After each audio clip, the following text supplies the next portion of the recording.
Wonderful. That's wonderful. That's truly In VC truly proceedings, a milestone, I would say, Malad. in VC proceedings, anybody wanted to interrupt would lift their finger. So much there is no crosstalk. That's So right. we can follow that second so that it won't Hopefully. overlap with one another. So, Malad, let me just give your lordships a broadside view, Malad, of what is in issue here. Then I'll go on to the matter in some detail. Malad, as your lordship knows, Malad, Pen drive last time ka. Yes. what is in issue is whether Last time ka. the legislative party, that's the central issue, whether the legislative party in the House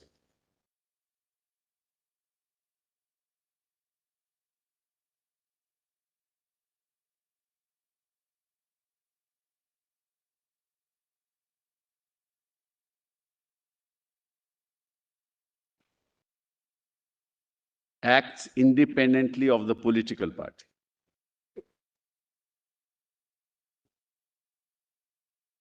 That's the central issue. That on the 21st of June, when the first meeting took place, called members of the legislative party who belonged to now the Eknath Shinde group to come and attend the meeting, which was not done, pursuant to which some actions were taken. The contention throughout has been that there is a split in the party. So the issue before your lordships is, can members of the legislature within the House or comprising of those members of the House by themselves say that there is a split in the party because they don't agree with the leadership?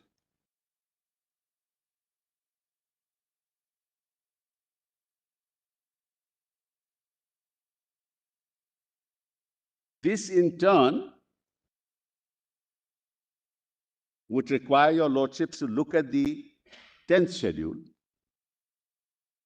and, in that context, interpret the role of the party within the legislature. Because, after all, members of the legislature of any particular party get elected on a symbol of the party. They are there because of the party. And if they are there because of the party, Malads, there is an umbilical cord link between them while they are sitting in the House and the party outside. Can that link be severed and say, we are an independent set of people, we can do what we like? That will require, Malads, the interpretation of the 10th schedule. It requires your lordships to analyze the role of the whip, how a whip gets appointed, how he happens to be a bridge between the legislative party and the political party. And that nothing happens in the House without the political party taking a decision. Nothing happens. Well, the bill is introduced by the Treasury benches, any bill. So is it your contention, therefore, Mr. Sybil, therefore, that unless there is a split outside the House, Yes. within the political party, Yes. that split cannot find recognition within the legislative party within the House? That's your... Absolutely. That's my contention. It could That's the law also, Mulad, and I'll demonstrate that to your lordship. That is the law. Well, what happens, Mulad, I'm giving your lordships an example, Mulad. A bill is introduced by the Treasury benches, a controversial bill, let's assume. Bill there in which there is no consensus. Mulad, what happens? The parliamentary party, a group of members of the legislature are invited by the parliamentary party to sit outside the House in a particular room and say, this is the bill that's being introduced. What should be our position? The party decides the position. And it's articulated in the House. The legislative party by itself, dehors the party, doesn't decide what we are going to do, what you are not going to do. When a whip is going to be issued, Malad, it's issued outside the House, translated inside the House. Okay, on this, you're going to vote against the bill that has been introduced, or that you will vote in favor, or that you will abstain. But when the 10th schedule speaks about, say, a merger, for instance, now, Yes. there are very few exceptions in the 10th schedule, and it speaks of a merger. Yes. Ultimately, the speaker has to decide whether there is a merger. The speaker will not go into whether there was a merger outside the House, because then the speaker will be taking over the function of the Election Commission of India. That argument is entirely on a different plane, Malad. So we're not dealing with it, and we'll interpret the paragraph 4 for your lordships also. The speaker's remit cannot lie outside the House. Mullah, there's a problem. Supposing, all right, then let's analyze that for a minute, Mullah, since your lordships have raised the issue. Mullah, supposing there are 10 members of the legislative party in the House, right? And the merger has to take place of the political party. They belong, say, to the Mullahs, to the Samajwadi Party, right, Mullah? Now, even paragraph 4 says that there's a merger of the political party, not the merger of the legislative party. Right.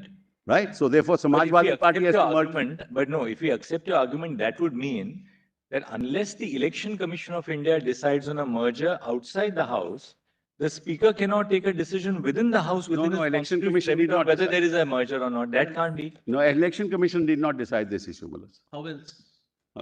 Because a resolution will be passed that we have merged.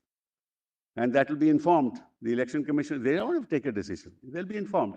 Majority of the members of the party will decide. They'll be informed. Once merger takes place, these eight people may say, we don't want to merge.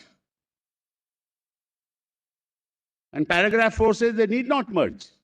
But I'll come to that later. This is a very complex issue. Actually, Not so. Let's have a broad now framework of the facts, because I will, Malaj. in fact, that was our basic problem there. Unless we have a clear perception on the I'm going facts, to it's do very difficult for us then to look at the law divorced from the facts. I entirely agree, but just, Malaj, may I just, your lordship, what are the issues that are going to be? I just Yeah, told your that's lordships too. we have to necessarily reframe the issues, because the issues which are there, which are reframed. Yeah, it's not reflective of, Malaj, what needs to be decided. I agree entirely. Malaj, the other issue is, and that's never come up before the court. And that issue is, can a governor swear in a member of a legislative party against whom a disqualification matter is pending before the House? That's the other issue. Never come up before.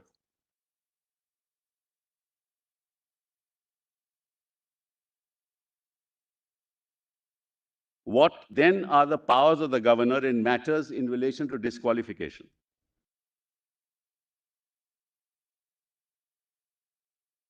This is not a case of a pre-poll alliance. This is not a case of a post-poll alliance. This is not a case of one political party. It is a case of people who allege that they are the party because they are a majority in the legislature. Right, Mullahs? What then are the powers, or what should be the function of the governor in matters of this nature, and how he should conduct himself? Because he also knows, because the disqualification petition is pending, Mullahs. He also knows. And if the governor does, Mullahs, swear him in as a chief minister, Mullahs, he actually topples a democratically elected government and aids in doing that because they happen to be majority in the legislature. Well, that's one of the issues that your lordships may have to consider. Then the other issue to be considered is, can a court, constitutional court, without referring the matter to the speaker in the facts and circumstances of this case, decide the matter on its own, given the fact that there are no disputed facts?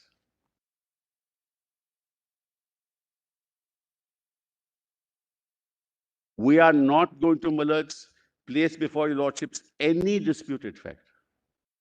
All are matters of record.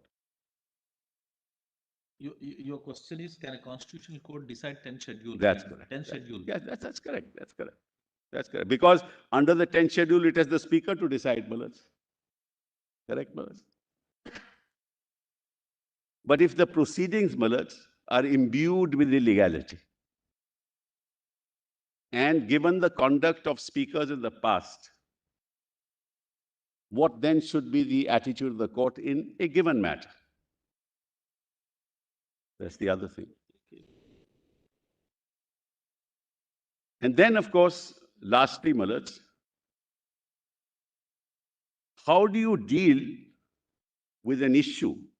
And that, Malas, because the last question in the reference is the powers of the Election Commission. And your lordships, and that's the last question, which is the last issue your lordships will have to decide, that under paragraph 15 of the symbols order, when there is a split in the political party, it starts with that proposition that two factions have arisen pursuant to a split in the political party.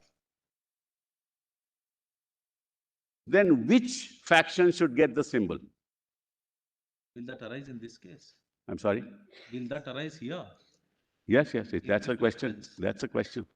What is the role of the Election Commission in matters under the... That's part of the reference. So under paragraph 15 of the symbols order, when two factions emerge in pursuance of a split. Yes. So what is the sequitur? How would you end the sentence? Well, then what is the role of the Election Commission in deciding that matter? Should it await the decision of the Constitutional Court? Should it go ahead? Your lordships only, Malas, as your lordships will remember, in September said no stay. But your lordship did not say how he is going to decide it. But that, Mr. Sybil, is your independent challenge to the order of the Election Commission. That's a separate issue, Malas. We can't really decide. No, that's part of the reference, Malas. I'm going to argue, Malas. How do we... He's saying...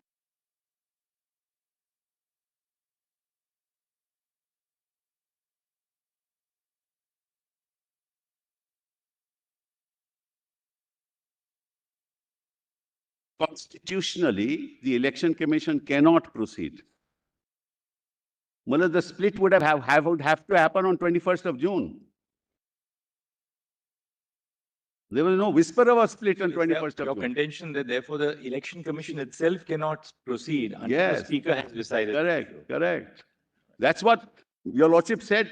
No stay, fine, Malas, no stay. We went before the Election Commission and said, you cannot decide this matter. The matter is pending in Supreme Court. He said, no, but Supreme Court said no stay. And you will find that tomorrow, Malas, when your lordship sit at 3:30. But be that as it may, that's the last question that your lordships, your ladyship will have to look at. So these broadly, Malas, are the issues that you might be asked upon to decide, Malas, that you might wish to decide. Now, Malas, let's go to the list of dates, because unless you have the facts, Malas, it will be...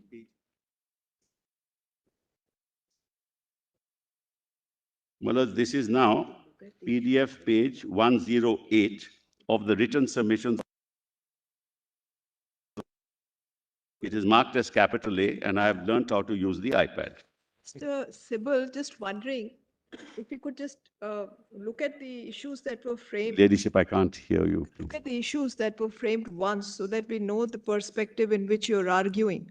The issues that were framed for reference to the Constitution. I can read those. Can we just to review? Yeah, I think it's a good idea. Call before we Reference proceed order. further. Yes, reference order. Your lordships will have that.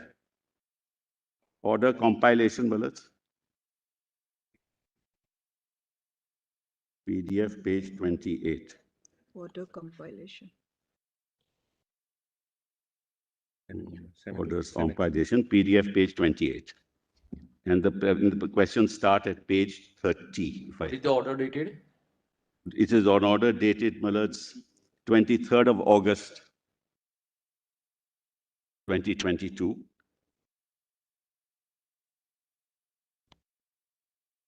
Page 28. Page 28, Malas, and the relevant part, the question starts at page 30 at the bottom. Order compilation, right? 28. PDF page 30, Malas. 28.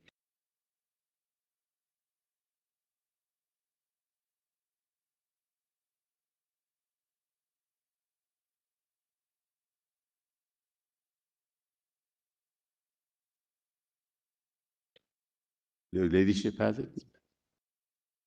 Justice Shah, my lords? Yes.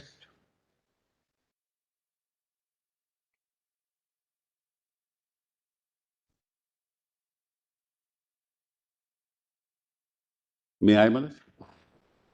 A, whether notice for removal of a speaker restricts him from continuing with disqualification proceedings under the 10th schedule of the Constitution as held by this court in Nabia. Well, I've already argued that. So Lordships Mullahs have deferred your Lordship's judgment on that. So we'll skip that for the moment. B, whether a petition under Article 226 or 32 lies inviting a decision on a disqualification petition by the High Court or the Supreme Court, as the case may be. That's the question that I have already formulated in different, the language is somewhat different, but the intent is the same.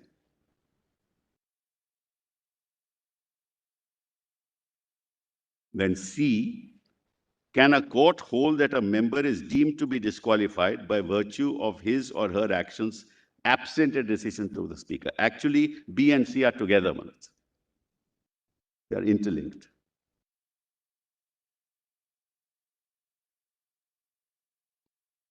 Per se cases. Yes. The language is somewhat, let's D, Malaj, what is the status of proceedings in the House during the pendency of disqualification petitions against the members? Malaj, it really doesn't clarify what it means. What is the status of proceedings? What it means is that can members against whom there is a disqualification petition pending have a role to play in the House while it is pending? Otherwise, you can topple any government you want.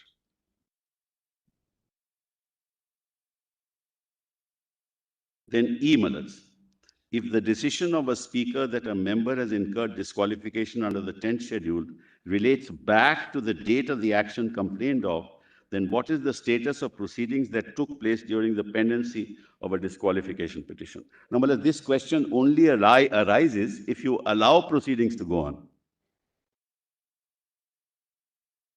If you don't decide on the disqualification before, then this question arises, because if at a later point in time, you consider them to be disqualified relating back to the date when their act led to a voluntary giving up membership of the party or violation of the whip, then what happens to the intervening proceedings? A government has been formed, actions have been taken, policy decisions have been made. Would it not be better, for the purposes of, I personally believe, democratic traditions, that you should await your hands till the disqualification is decided first, because this problem will not arise then.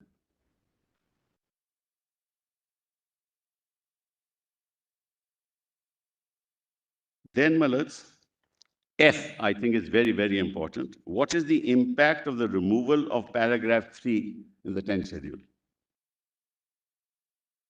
According to me, that's central to the entire issue. Because now you don't have a split. The issue of a split doesn't arise. Which is why, if you want to go to the election commission, there has to be a split in the party, not a split in the legislature. That is not on record. No such split.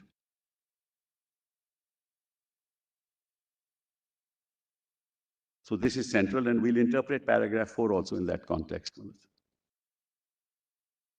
Then G, what is the scope of the power of the Speaker to determine the whip and the leader of the House legislative power? What is the interplay of the same with respect to the provisions of the 10th schedule? Well, it's actually, again, convoluted in its expression. In simple terms, it means that how is a whip appointed and how is a leader in the House appointed? Is there a role of a political party, or is it something that the legislative party decides? Can majority of the legislative party members decide, I'll change the whip tomorrow? Can't be.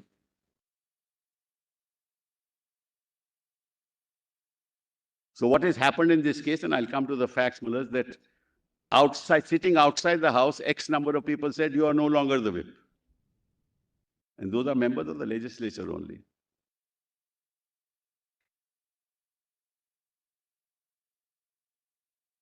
Mullahs, I can give your lordship's documents to the effect. What happens is when a leader of the house is appointed, the letter that is given to the speaker is that the party hereby decides that this person will lead the house for the party.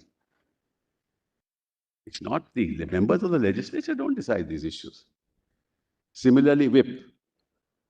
Because the whip is the bridge between the government, between government or the opposition, whichever party it is, and the house, members of the legislature. That's why your lordships will see that nowhere in the constitution does the word political party is referred to, except in the 10th schedule. Because in the constitution, you're dealing with institutions. You're dealing with an institutional framework within which all political parties function. In the 10th schedule, you're dealing with framework within which a legislative party functions in the context of the political party, resulting in disqualification.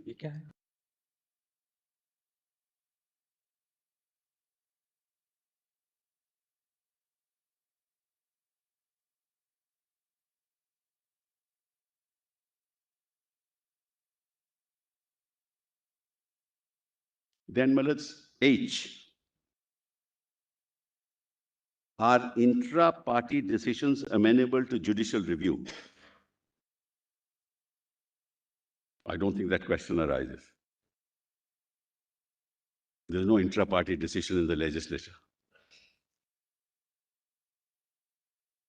So your ladyship is right that we need to look at some of these questions. Then, I, what is the extent of discretion and power of the governor to invite a person to form the government and whether the same is amenable to judicial review? Well, it's governor's actions are always amenable to judicial review. That's not an issue at all. Question is, what should a governor do in the context of disqualification petitions pending and which are yet to be adjudicated upon? As a governor, Mullahs, who represent he is a constitutional authority, he needs to protect the constitution and the laws. In this very state, a governor, Mullahs, in the early hours of the morning, gave an oath, to the oath of office, Mullahs, made somebody a chief minister, and by the early morning, Mullahs, on daylight, he had to resign.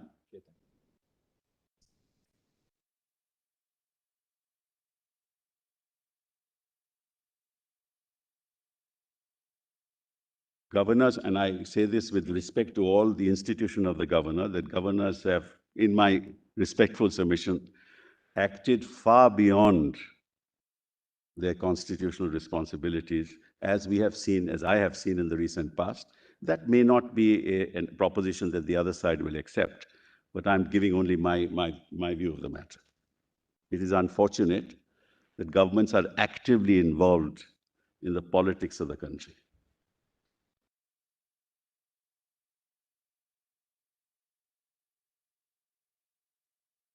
Then, Mullahs, the last one. What is the scope and the powers of the Election Commission of India with respect to determination of a split within a party?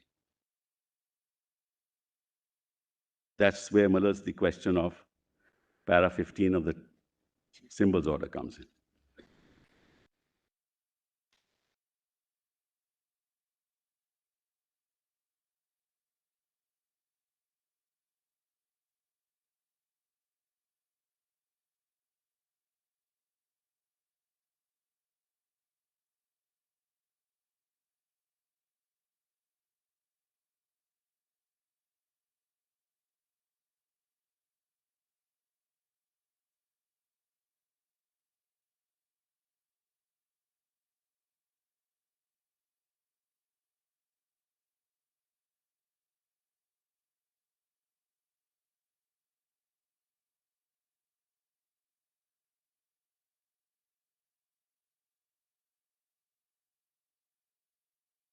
let's kindly now come to the written submissions of the petitioner. And the list of dates is at page 108. PDF 108. Submission. That is A, right? A, petitioner written submission. 10, yes, A. PDF 108.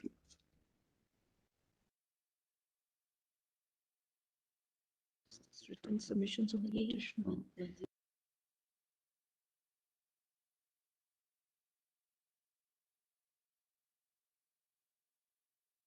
Written submissions, no? Yes, You are referring to written? yes. Not additional written submissions. Not additional written submissions. A, madam, A. A. A. Page 108, PDF.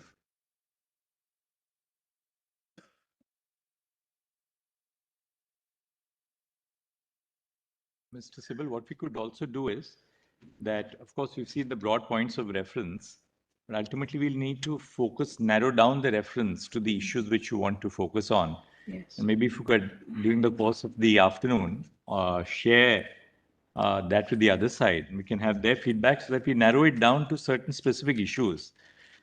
Because many of the issues which have been framed in the reference order may not strictly arise. Yeah, it's not necessary. I So said that let's already. sort of structure that so that it lends some clarity to. Well, submission to let us do that in the evening. Well, that'd be much easier for us. No difficulty. If your lordships will allow us, because I'll consult my colleagues. Yes, absolutely. We'll Also, give some you can agreed sit down, issues, Madam, in yes. the evening and give us some agreed issues which will arise. Because afternoon may not be the most appropriate. Evening would be fine. Yes, we will. And also then we can have some idea about, the time schedule, how long would you take? So that then we can so restrict them as well and to certain time. Mullah, this side, Mullah, will take 3 days, Mullah. Mr. Sybil, how long would you take? About 3 hours or so today? No, Mullah, I'll take much more tomorrow too. Mr. Sybil, we'll have to have structured arguments. All right, it'll be structured, Mullah. I'm not going to repeat myself at all. Your lordship knows I myself, Mullah, reduced, After Mr. Sybil, after you conclude, Dr. Singhvi will be Dr. Singhvi and then Mr. Kamath, my colleague, Mr. So Kamath. why don't, maybe we could do this. We have about an hour and 15 minutes before lunch, and you get 2 hours after lunch today.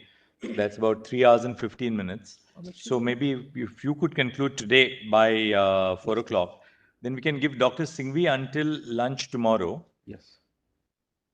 And then a little supplement to half an hour after lunch for Mr. Kamath. Yes. And then they can start tomorrow afternoon. We are breaking at 3:30 tomorrow. So they get about an hour and a half in the afternoon. And maybe on Thursday, they can conclude by maybe lunch. And then we give you... We'll try that, Mullah. We'll try that. No issue, Mullah. We'll certainly try and speed it up. I just think, Mullah, your lordships may have questions yourselves. No, of course. If we find that, of course, there's a little change in the time schedule, we can certainly do. Then, Mullah, your lordships will also have to decide on the Nabam reference at some stage, what your lordship wants to do, because that sort of opens up another. So we'll look at the list of dates? Yes, Mullah. So on 1966, Shiv Sena, founded by Bala Sahib Thackeray, to espouse the ideology and legacy of whatever, and has been recognized as a state political party by the Election Commission.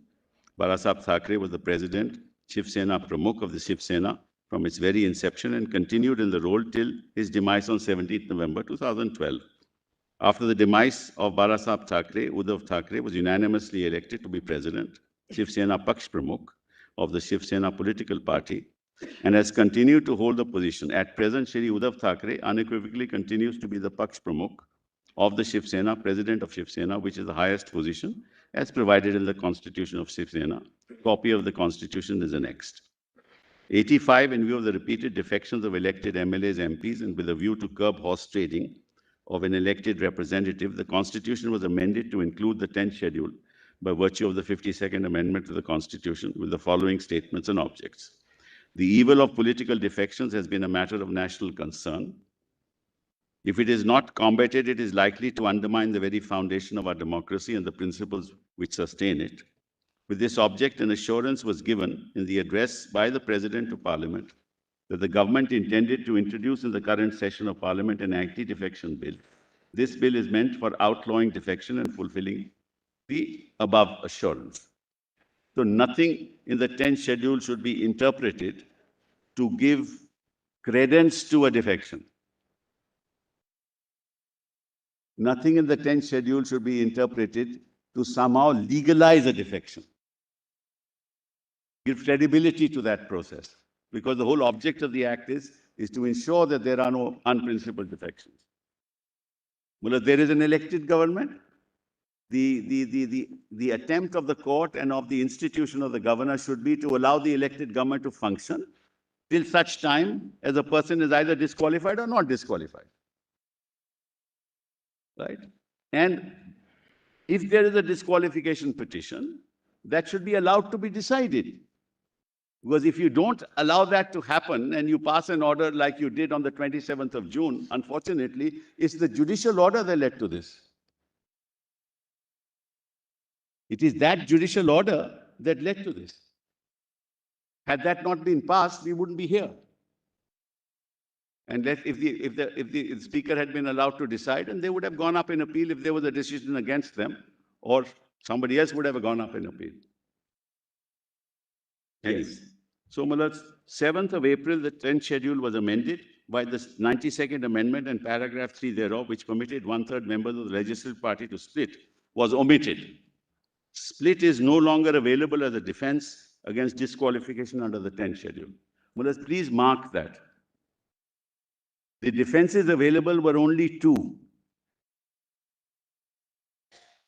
That I have 1/3 of the legislative party has split, pursuant to a split in the political party. It is not a split of the legislative party. Paragraph 3, and I'll read that, Your Lordships, it is a split in the political party, resulting in 1/3 of the members in the legislative party, which gives them a defense to say that they cannot be disqualified. Similarly with paragraph 4, it's a defense. If I am 2/3 and there's a merger of the party, it's a defense saying, now I am entitled to be that party. That is part of the new party. Either a new original party or part of the merged party. That's a defense. That's why I indicated to Your Lordships, now there's no question of majority, minority, 1/3, 2/3, not relevant, if there's a split. Because what? The purpose of the defection law is to ensure that there is no unprincipled defection.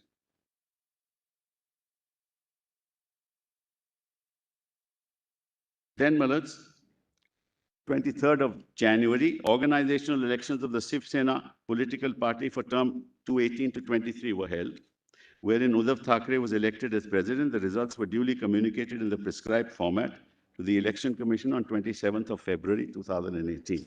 Well, the Election Commission, and that, Your Lordships, is not relevant here. Election Commission in its order says, I don't have your constitution.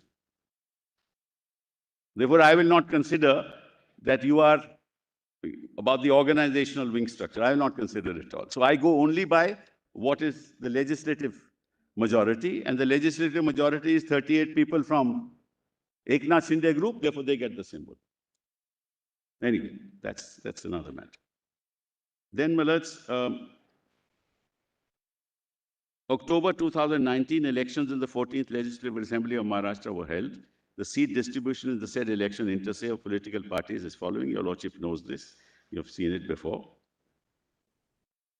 Then, November 2019, a post-poll alliance was formed between the Shiv Sena, the NCP, as well as the INC called Maha Vikas Agadi to form a stable government in the state of Maharashtra, with the president of Shiv Sena, Uddhav Thackeray, being sworn in as the chief minister.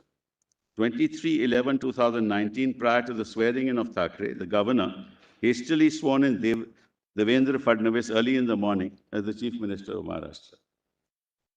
This honorable court in Shiv Sena versus Union of India directed an immediate floor test, and Devendra Fadnavis resigned before facing the floor of the House. This only indicates how governors mullahs have been conducting themselves.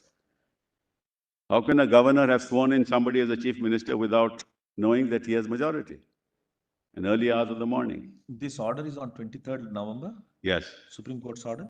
yes. Oh, the order, I just... 2019, 10 SCC 809. Tell me later. Yes. Then it's mentioned there. Anyway, April, May 2020, governor has been at loggerheads with the MP. 2511. Oh, 2511, Sunil Prabhu. Now this is important.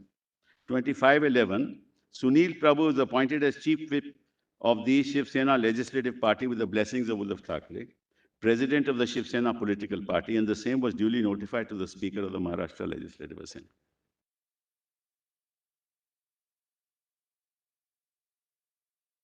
Well, that, Your Lordship, may actually, if Your Lordship don't mind, look at that document. Or do you want to read the dates and then later? Please read the entire dates. All right. Then April, May 2020, the Honorable Governor has been at loggerheads with the MVA government and has almost created a political crisis.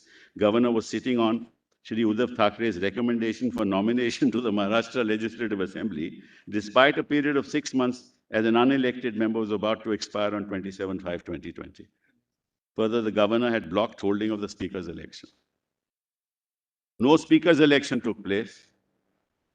Well, he was not a member of, there was a seat for in the Legislative Council which had to be, he had to be elected from that seat. He wouldn't hold the election for almost 6 months. This tells you, how constitutional authorities are acting.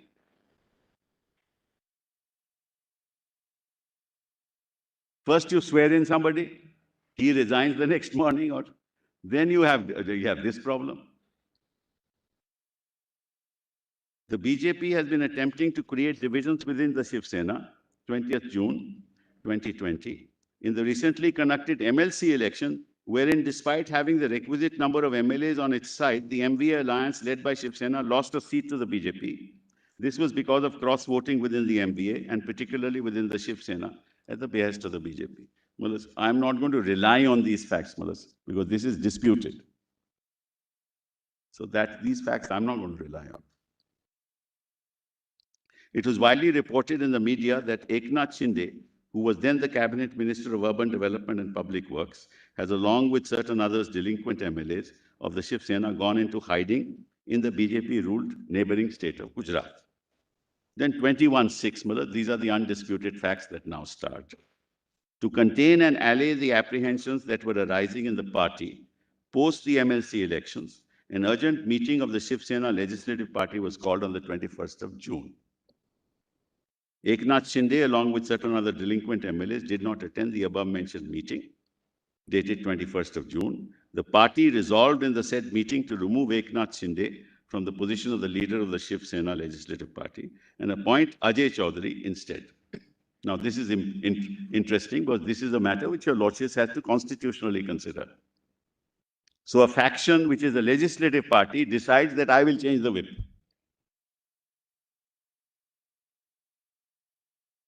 Constitutionally impermissible.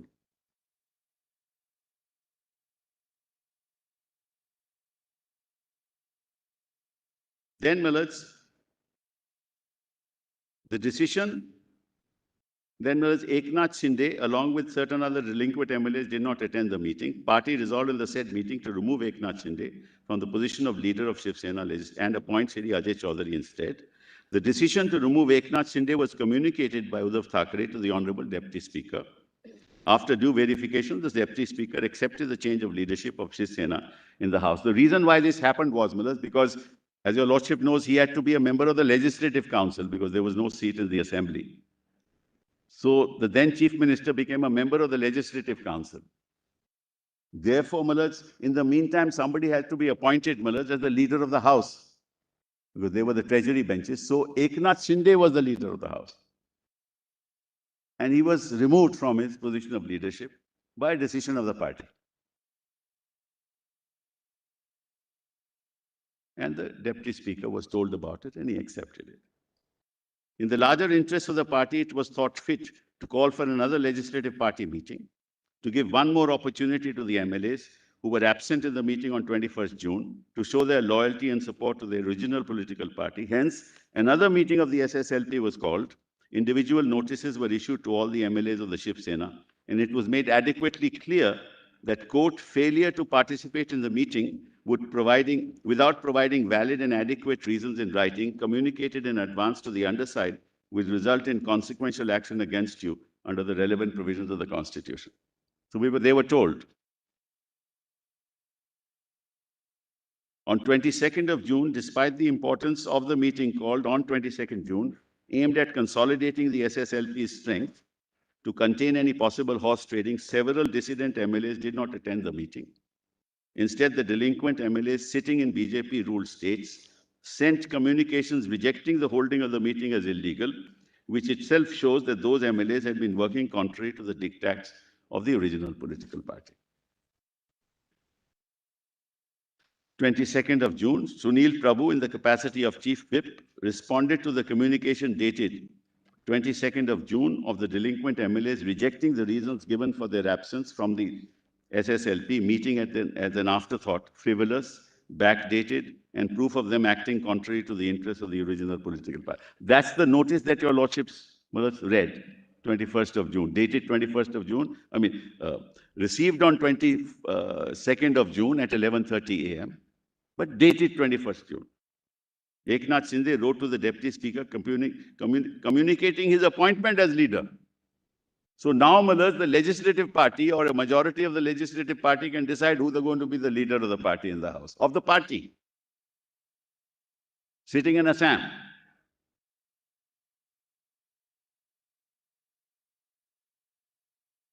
On 22nd of June, simultaneously, a purported notice for removal of Deputy Speaker Narhari Zirwal under Rule 11 of the Maharashtra Assembly Rules, read with 179, was received at the Legislature Secretariat, expressing no confidence in the Deputy Speaker. Notice was hand-delivered by an unknown courier and not by any MLA. It is also relevant to note that none of the purported signatories of the notice had personally delivered any such notice, nor it was sent through the registered email address of any of them. The Shiv Sena Legislative Party in its meeting took note of Shri Eknath Shinde and rebel MLAs and the fact that they had indulged in anti-party activities and were trying to destabilize the MBA government. In view of this, it was resolved that the Shiv Sena Legislative Party meeting at the then CM's residence, that necessary legal action shall be taken under the 10th schedule against the errant MLAs. Now, who is CM? CM is a member of the Legislative Council. He is also the Param Pramukh, Paksh Pramukh. So he is the political leader. He is the one who decides.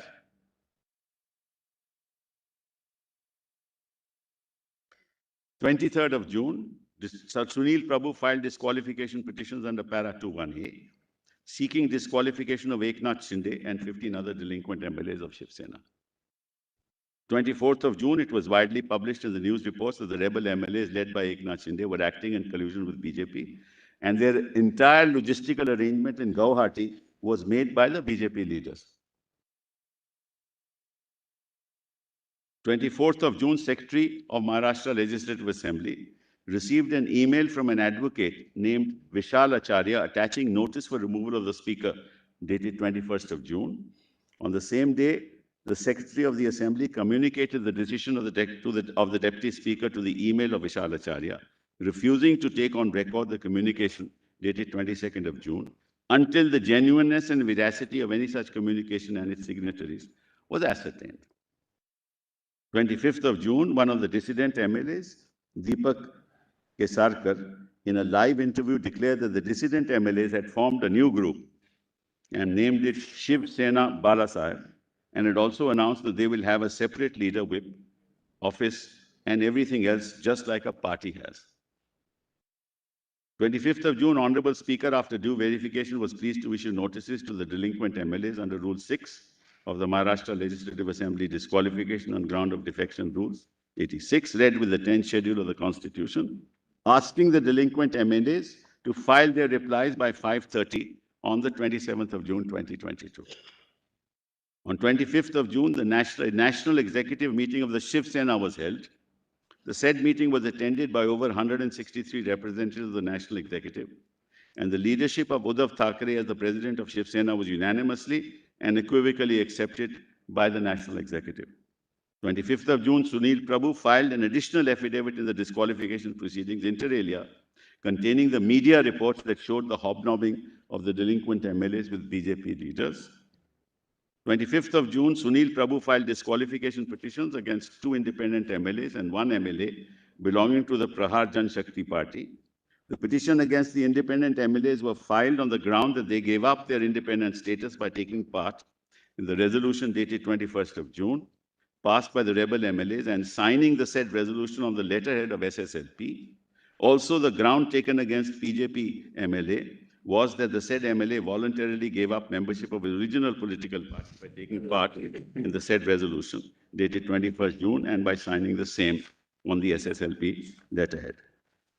27 June, issuance of the notice of 25th June by the Honorable Deputy Speaker came to be challenged by the 16 MLAs, including Shri Eknath Shinde, who filed a writ petition under 32. The said court, the Honorable Court, by the interim order dated so-and-so, in writ petition so-and-so, was pleased to, in the interim, direct this. Thus, meanwhile, as an interim measure, the time granted by the Deputy Speaker of the Assembly to the petitioners or other similarly placed members of the legislative party to submit their written submissions up to today, today 5:30 p.m. is extended till 12/7. Well, just kindly note the language here, as an interim measure. They have not filed a reply till date. We are now in February 2023. They have not filed a reply. Now, Malaj, prior to this, prior to the passing of this judicial order, Malaj, all that happened was happening outside of Bombay, outside of Maharashtra, in a state in the northeast. And by whom? By these members of the Legislative Assembly, that's all. There was no party in sight. There was no meeting of any party. There was nobody called for a meeting of the party.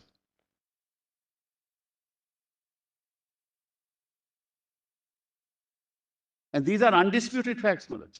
These are not disputed facts. Can the 10th schedule countenance a situation where, because of whatever reasons, Malaj, we don't want to go into it, a majority or even a minority of MLAs are just, Malaj, let's forget the majority, Malaj. Supposing a minority, you don't sometimes need the majority to topple a government. You'd only need a minority. Supposing it's a minority, Malaj, and the minority outside the state of Maharashtra says, I have formed. I am the political party. And then a judicial order is passed, Malaj, on a disqualification petition. Then no. If a petition is filed, you can file your reply after 10-15 days, Malaj. In the meantime, the minority gets in touch, Malaj, with the other party, topples the government, a new chief minister is appointed. Can you ever imagine that the 10th schedule would allow that? Can it ever be countenanced, Malaj?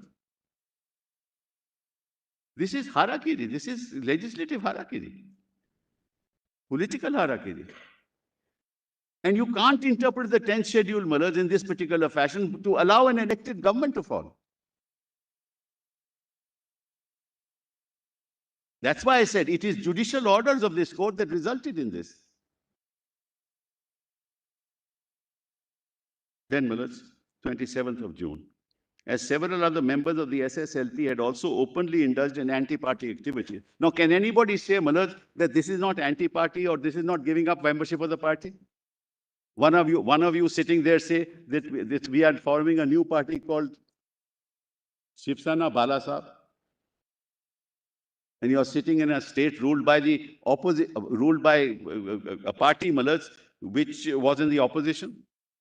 First you go to Gujarat, then you go to Assam. There is no dispute on that.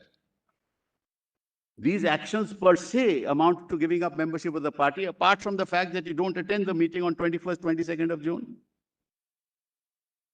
So what is the speaker going to decide? What can he decide? Given these facts. Then 28th of June, Maharaj, late in the evening, the leader of opposition in the state of Maharashtra, Devendra Fadnavis, went to meet the governor and requested him to hold a floor test after the stay. That's where the role of the governor comes in. On 28th of June, immediately after meeting Devendra Fadnavis and with utmost haste, the governor sent a communication dated 28th of June, though received in the early hours of 29th of June, to the then Chief Minister, directing him to face a floor test in the House on the very next day, 30th of June. It is relevant to note that the Honorable Governor did not even attempt to ascertain from the Chief Minister whether he enjoyed the majority of the House. On 28th of June, the Governor, by way of a separate communication dated 28th of June, which was received in the early hours, directed the latter to forthwith on 30th June to convene the Assembly and hold a floor test. 29th of June, Sunil Prabhu filed a writ petition before this Honorable Court seeking a stay. So, as we said, please stay the matter. Please don't allow this to happen. Of the directions of the floor test in view of the fact that the disqualification petition of 42 MLAs under the 10th schedule are pending. By order dated 29th of June, in writ petition so-and-so, this court was pleased to direct as follows. Having given our thoughtful consideration to the rival submissions, we do not find any ground to stay convening of the special session of the Maharashtra Assembly. How? Vidhan Sabha on 30th June, tomorrow at 11 a.m. and with the only agenda of a trust vote. So therefore, you give legitimacy to those against whom disqualification petitions are pending, and such legitimacy that they are able to topple the government by colluding with another party, which is in opposition in that very state. That's the effect of the judicial order. So first, stay the proceeding before the Deputy Speaker, then allow this collusion and get an elected government toppled.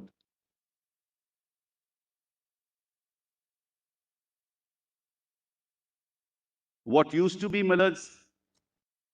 the misuse of 357 has now been substituted by the misuse of the 10th schedule.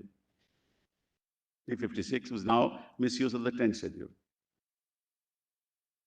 And the proceeding of the trust vote to be convened on 30th of June shall be subject to the final outcome of the instant petition. That's another interesting thing, brothers. Proceeding of the trust vote shall be subject to the final outcome of the instant petition as well as the writ petitions referred to above.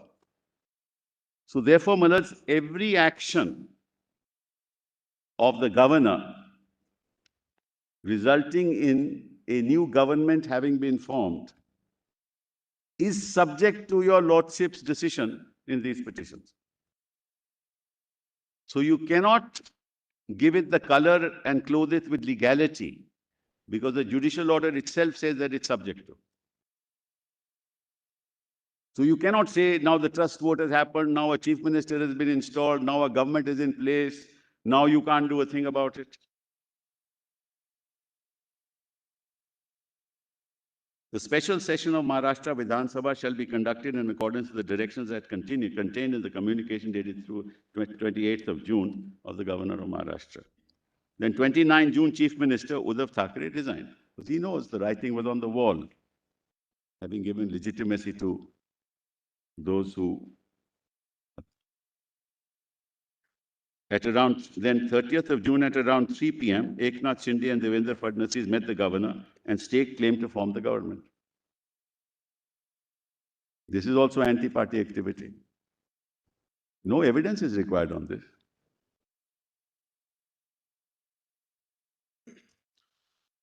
Then 30th of June, the governor, without taking into account the fact that the membership of Eknath Shinde itself was in dispute, here again the question of the governor comes in dispute. In the imminent disqualification petition pending against him, swore Shri Eknath Shinde in as the Chief Minister and Devendra Fadnavis as the Deputy Chief Minister of Maharashtra. The Honorable Governor thereafter directed Eknath Shinde to prove his majority on the floor of the House. We knew that everybody knows that he would have the majority thus. You can fool the constitution, but not the arithmetic. Then the governor, without taking into account the fact that the members, and I've read that. Then 30th of June, due to their anti-party activities which unquestionably amounted to relinquishing membership of the Shiv Sena political party, Shri Sinde, Tanaji Sawant, Uday Samant, and Gulab Rao Patil were removed from their positions in the organizational setup of the party by the undisputed president of the Shiv Sena, Shri Uddhav. Well, let's just note here, no meeting of any political party took place at the instance of Eknath Shinde. And you will see that tomorrow in the petition before the Election Commission.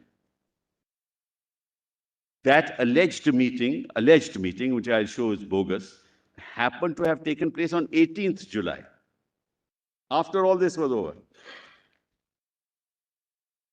And the petition for getting the symbol was filed on the 19th July, on the very next day.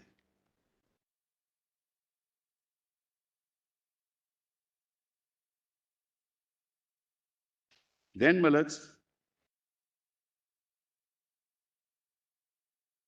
one second. Yeah, I'll take it. Then, Malats, 1st of July, 2022, Shiv Sena Secretary sent a letter to the Election Commission intimating the authority regarding the removal of Eknath Shinde from the positions of Shiv Sena and change in the organizational setup of Shiv Sena thereto. Also, by the separate letter, the Shiv Sena Secretary intimated the ECI regarding the removal of Tanaji Sawant and Uday Samant from the organizational position of Shiv Sena.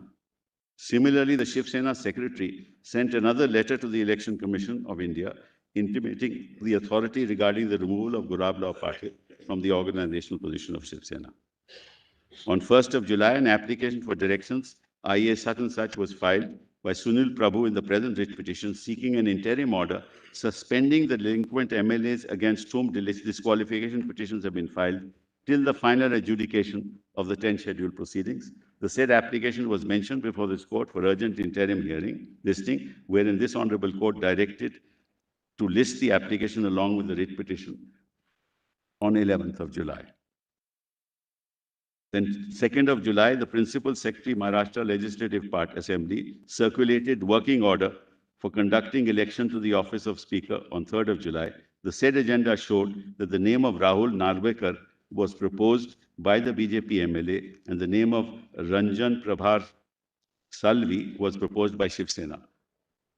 So this Rahul Narvekar was proposed by a BJP MLA because he happened to be a member of the BJP. Then 2nd of July, Sunil Prabhu, acting as Chief Whip, issued a whip. Now, till that day, Sunil Prabhu is still the whip.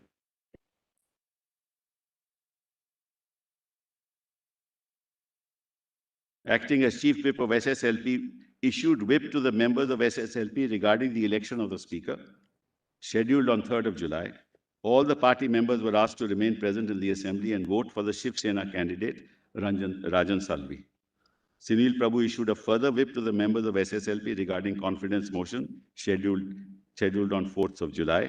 All the party members were asked to remain present in the assembly until the end of the session and vote against the confidence motion. Well, as your lordships must just keep one thing in mind. It's not their case that they merged with any party. It's their case that they belong to the Shiv Sena. So if they belong to the Shiv Sena, then how can they disobey the whip? And vote for a BJP candidate against the Shiv Sena member? There is no evidence required here, Maharaj.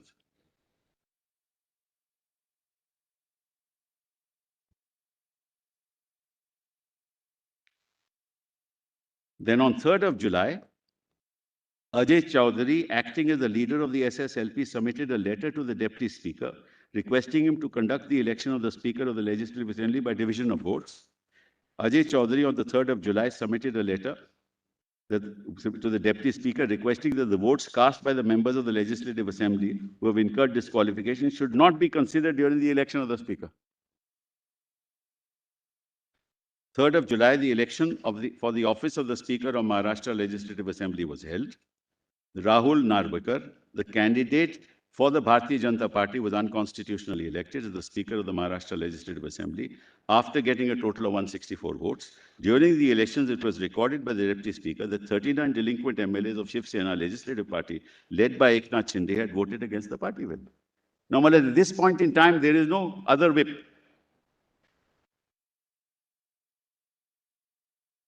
Now you will see on the evening of the 3rd, after How many votes did the rival candidate poll that day? Sorry? Of July. How many votes did the rival candidate poll on the 3rd of July? Speaker. That's all. We are not Mullahs on majority minority. Yes, that's correct. I'm glad that my learned friend pointed it out, Mullahs. Correct. But therefore, if these 39 are excluded from 164, Mullahs, will they still have 125? I am not Mullahs on that. I'm only saying that they voted against the whip, therefore they are deemed to be disqualified. That's all I'm saying, Mullahs. I'm not saying, Mullahs, whether he would have. Supposing, Mullahs, all of them are disqualified, because on that particular day they voted against the whip. These 39. All 39. No, but therefore, if you exclude these 39 Yes. from the 164, Yes. they're still down to, they still get 125, right? That's right. The fact Your Lordship is right, Mullahs. At the moment, Mullahs, I am not challenging. At the moment, Mullahs. Because this comes soon on the heels of the trust vote, which takes place on the 30th. Yes. So this is now an indicator within 3 days. Trust vote happened on the 4th. Because Mr. Sybil, you don't happen on the 30th, Mullahs. right. You don't ultimately you don't face the trust vote. Yeah, I don't, Mullahs. So therefore, it is held on the 4th. And we challenge the trust vote also. We've challenged all decisions, the election of the Speaker, trust vote, whatever. All that is challenged. Mullahs, the question is, at the moment, Mullahs, we are dealing very, very limited issue. One, should the courts have given time? That's a separate issue because Separate. it's an order which is an interim order. Yeah, it's an interim order. What was the result of that, Mullahs? That these people were able to topple the government without the disqualification petitions having been decided. There was an elected government, Mullahs, which was in power. The 10th schedule was used for the purposes of toppling an elected government. And supposing tomorrow, Mullahs, your Lordship holds by these actions, which are uncontroverted, that they disqualified themselves on both counts, 21A and 21B, what will be the result? And if your Lordship holds otherwise, let's assume, against me, then this will be, Mullahs, you have given them a model to topple every elected government. Mr. Sybil, are we not still down to, if you are really looking at the numbers here, are we not down to the situation where the Speaker's election at least indicates that because 38 was sought to be disqualified, there were disqualification petitions against the 38.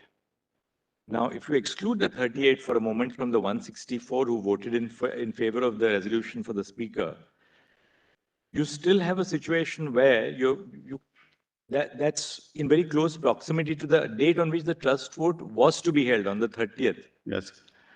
Now, you resign, right, on the 30th. Yes. And therefore, is this not really clearly an indicator that even excluding these 39? That's all right. The Speaker could have been, Mullahs. Yes, I'm not disputing that, Mullahs. I'm not sure what the arithmetic is. Manoj, what my Lord Half 145 is the halfway mark, Mullahs. Manoj, what my Lord the Chief Justice You asked. deduct 34, you are below, Mullahs. I'm sorry. In fact, the arithmetic is the other way. No, my Lord, 288 was the total. Yeah, What's the number? Just give it. 288 We'll just was the give you the total arithmetic. strength of the assembly. Mr. The Paul. actual, Just 1 second. yes, Total strength of the assembly. 288. That was there from Mr. Sybil's chart, which we Right. saw. Actual votes received by Mr. Narvekar were 164, which is over the 50% mark of 144. Just 1 second. Just one second. Total So strength the of the half assembly. mark would be 145. Just about, 1 second. yes. 164. So if 144 is the halfway mark, 145, 164 votes were received by Mr. Narvekar if the strength was taken to be 288. if 39 MLAs are excluded from the strength of the Legislative Assembly, the effective strength comes down to 249. 249. And out of those, Just 1 second. 249, half of it is 249 and then. and the effective votes received by Mr. Narvekar were 125, which is over 50% of the votes required. So under any circumstance, even if 39 MLAs are removed, Plus, there were only 16 disqualifications. yes, plus on that date, there were only 16 disqualifications, but I'm going a step further. Even if there were 39 disqualifications, even then Mr. Narvekar was through. what is the halfway mark of 249? 120. 124, Malas. 120. 125. And he had 125. Exactly the same. Yes. And at 12:01, they move a resolution expressing disqualification, expressing no confidence. It is defeated And 175. and later again and defeated. Oh. Malas, there were 3 independent disqualifications also, apart from this. 1 second, hold on. Now, maybe the issue was argued. 1 second, It 1 was second. pointed out that in under any circumstance. Sir, 1 second, 1 second. There were 3 disqualification, independent also were subject to disqualification. So it makes it below 125. Total is 41. But then the strength of the house also comes down. That's all right, but you don't get the majority then. But Malas, as I said, we are getting involved in issues that are not an issue before the court. 49, you will have to exclude the independents also.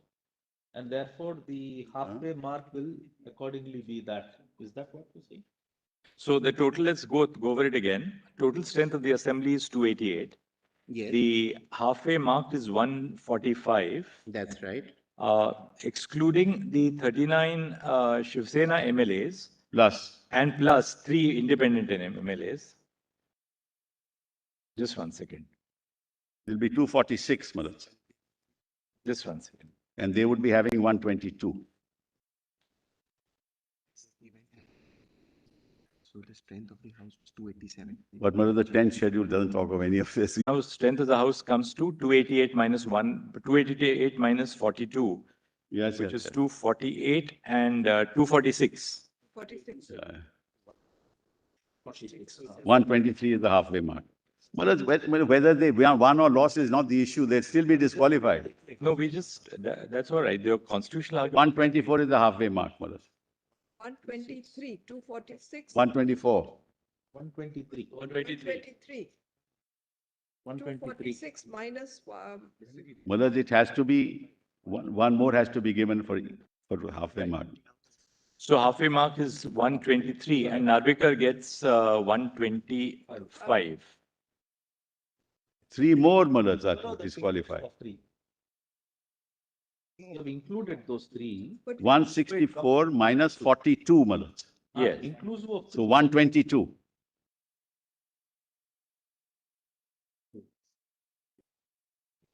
So when if you exclude those Yes, 3, then he yes. gets 122. 122. So it's below the halfway mark. But be that, Malas, the 10th schedule is not concerned with this, Malas. We're not concerned with that, according to me. How can 1 second, because we have said so. how can 3 independent MLAs? How can we? That is to be decided by the speaker. You can say what you want, but if there are 3 independent MLAs, they can't be disqualified by you. Even independent. Who says that? Procedure. They can't be, Malas, my learned friend should, they are today claiming that we are One second, for one- their disqualification. Mr. Call, you have to read the 10th schedule. Independent MLAs are Please concerned. read the 10th schedule before you make that submission. But unnecessarily, there's no point in making a submission which is contrary to the 10th schedule. No, but the most crucial fact is that the disqualification petitions were only against 16 and not Doesn't 39 matter. MLAs. Malas, The 3, One disqualification second. MLAs were only 16, not 39. 1 second. In fact, on the 3rd, all 39 are under disqualification because they voted against the whip. That's after the vote. That's after the speaker. No. We are proceeding. Not, it's before the Assuming speaker. that It is actually the entirety of the 38 comes in. Where is the position? Well, I don't think this arithmetic exercise of any relevance for the purpose of the tension. Point, we'll get Yes. the point that it's 10th schedule issue. Yes, correct. It's just a matter of arithmetic. Majorities are made up like this only, Malaj. I was on 40. Yes. So if you exclude the 29 plus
Please.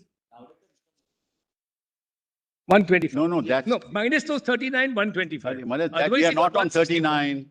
We are on 40, 42. Just give us the number that he has got, Narvekar. Narvekar gets total 125 votes. Is that right? No, he gets 164. 164. Actual 164. votes are 164. Yes. Now we have to now consider. I mean, we just for the Yes.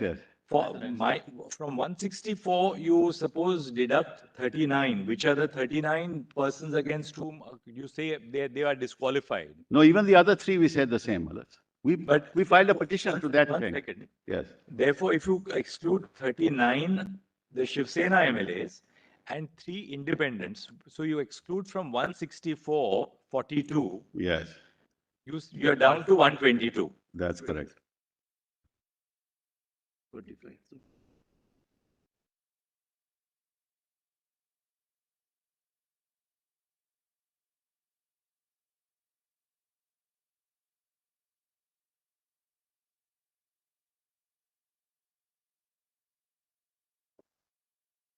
But they only had 107. They got 107 votes for their speaker candidate. I think one MLA had died as well. When was that? So the actual strength was 287, right?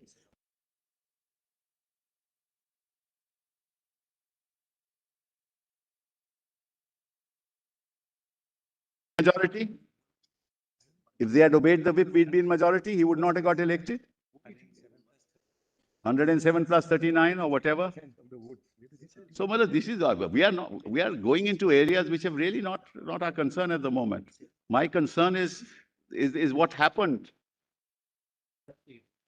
and how the 10th schedule, in fact, which was meant to deal with.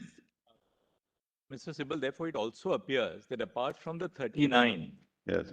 who, according to you, were disqualified, the 3 independents, of course, that you say they shouldn't have, they are also liable to be disqualified. There are other members of your legislative party who also voted in favor of Mr. Narvekar, that means. Yes. No. Some remained absent, Mother. They didn't vote. They didn't vote for that. No, Narvekar polled 122. Yes. After excluding 39 SSMLAs Yeah. and 3 independents, 42. Narvekar still polls 122. Correct. So some must have been absent, Mother. Some would have been absent. There were 13 independents, Mother. There are 13 independents, various parties, SP, PJP, CPM, DVA, MNS, Swabhiman Party, Rashtriya Samaj Paksha, KSP, all kinds of parties are there.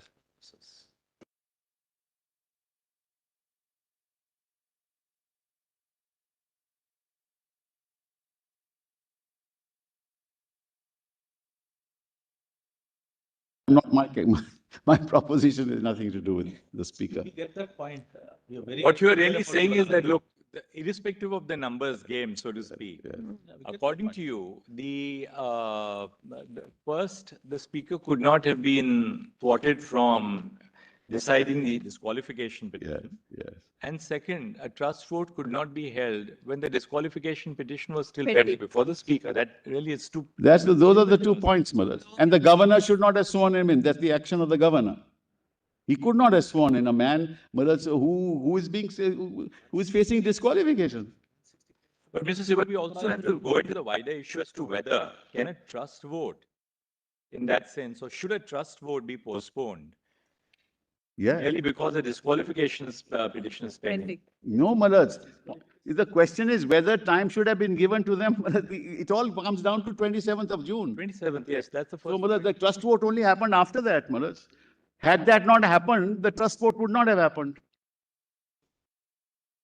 So therefore, in other words, what you are arguing is that the issue relating to Raman. 10 schedule Yeah. must be done later. Yeah.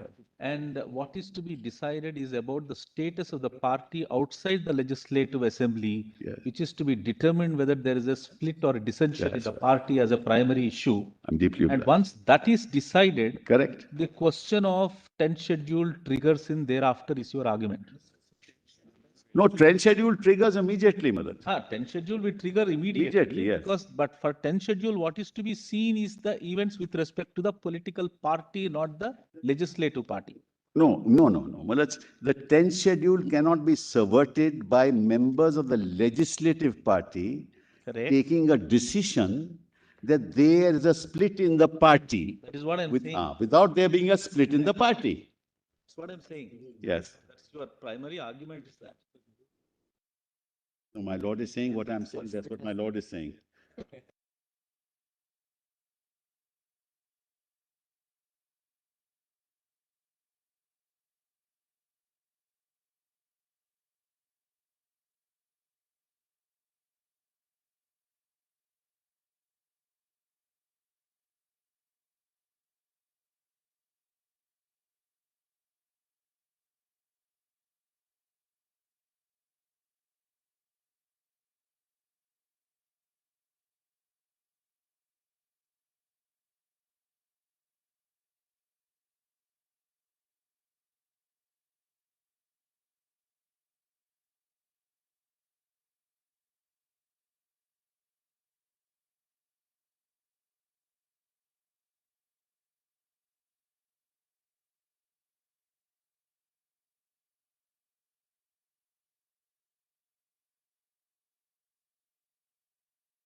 the disqualification relates back to 21st of June. That's the day, Malad, that they have to show what is their defense under the 10th schedule. That's the day. According to you, the speaker under 10th schedule only gives the declaration. Yes, yes. That's correct. So whatever has happened after 21st June, it Yes. is always subject to the disqualification from them. That's what you have submitted. That's right. Because it relates back. That's your lordships. 5 judges have held that. Constitutional bench has held that. So That today is also one of the issue which is referred. What will the consequences in between? That's correct. Your lordship is right. So that's why I've always said, Mullah, Nabam Rebi and all that has to be decided by your lordships one day. All this has to go ahead. Today, because the applications are pending, Yes. complaints are pending, Yes, the House is continuing. yes. It's not lapsed by flux of time. No, So the speaker is there for the Yes. House.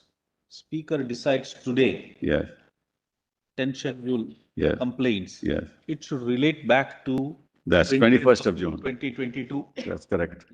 That's So correct. then in simple cases, we should ask the speaker to decide. But why ask the speaker to decide, Mullah? For the simple reason, I tell your lordships why. Your other argument that court should decide is a different matter. Yes, If the 10 schedule should operate, the complaints must be decided by the speaker prima facie to start with.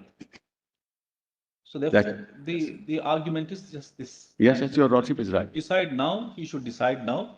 Speaker is speaker irrespective of whoever it is. Correct, If he decides, it will relate back. correct, Then correct. in other words, to say that we direct the speaker to take a decision. The same thing should have happened to the deputy speaker on 27th of June. Assuming, Mr. Sybil, assuming you are right in everything that you have argued, that look, first, the 27th order should not have been passed, that the speaker should have been allowed to take a decision on the petitions for disqualification.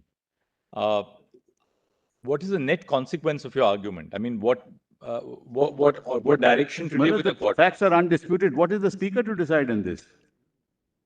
Mullah, what is the speaker? I want to know what is the speaker to decide? What is the Mullah, what is the speaker? Mullah, they have not filed a reply till date. No, but the question is who decides? I mean, the court can't take a decision. Why not? Mullah, the court decided.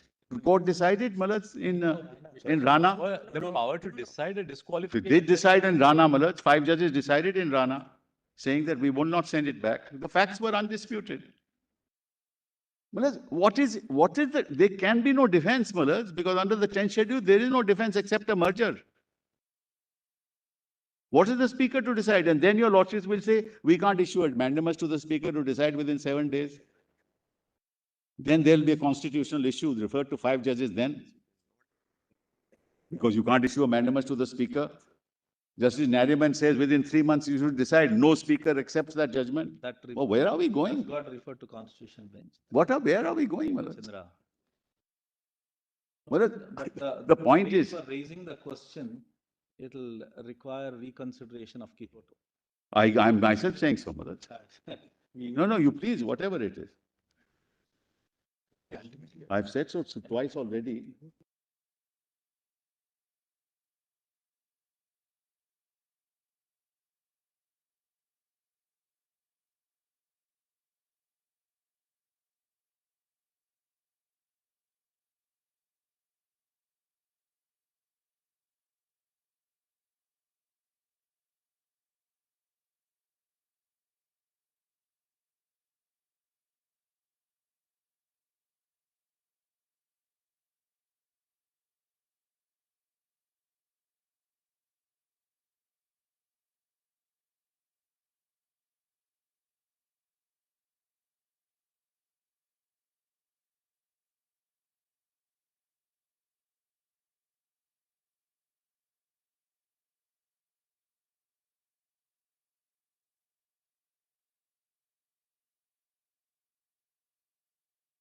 It's only a merger, Malad. That's not their case. But, Mr. Sybil, just as you say that, look, on the 27th, the speaker could not have been stultified in taking a decision on the disqualification petitions. Once we adopt that principle, then we have to be consistent and apply that principle across the spectrum. Because there's a very valid point which you are making, which is that the speaker himself is a constituent, or the speaker themselves, I shouldn't say himself, the speaker themselves are constitutional authorities. Therefore, the Speaker has to take a decision under the 10th schedule. Right. If that is so, then we have to be extremely circumspect about, replacing the mechanism, the institutional mechanism which has been provided by the 10th schedule itself. The problem in this case is, Malad, that this is because we perpetuated an illegality. Now the Speaker came into existence by perpetuating an illegality. And now you are giving the cloth of authority to that Speaker who has actually come into place because by But we can't reinstate the earlier Speaker because there we are trenching upon the in authority of the Arabia, you House. did it. In Arabia, you did it. You in fact reinstated the entire government. I'm not saying you should do it, Malad, but if your lordship asks me that question, that's exactly what happened in Arabia. Mr. Sipal, would the court not be getting into the thicket of the entire gamut by virtually clothing itself with the powers of the Speaker? Malad, no, because the facts are undisputed, Malad. That's why I said these are undisputed documents. There is no political thicket here. What you're saying is put the clock back in every which way. When you say a Speaker, Because what?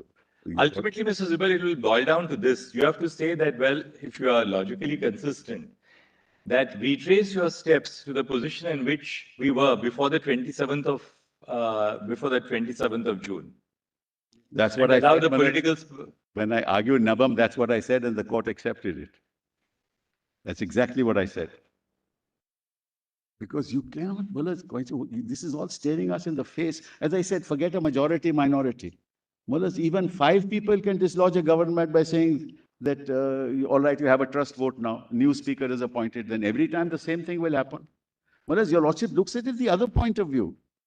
If you do not, Mullahs, stop this menace now, it will be perpetuated. That's the other issue. Mullahs, I'm not saying your lordship, whatever your lordships will do, Mullahs, will be acceptable. No, we are trying to explore that even assuming that your argument is correct, where does it lead the Constitutional Court to? I mean, therefore, that's something which we would like. There are many things you can do. Mullahs, your lordships can say you decided within 7 days and you challenge the order if it's against you before us after 7 days.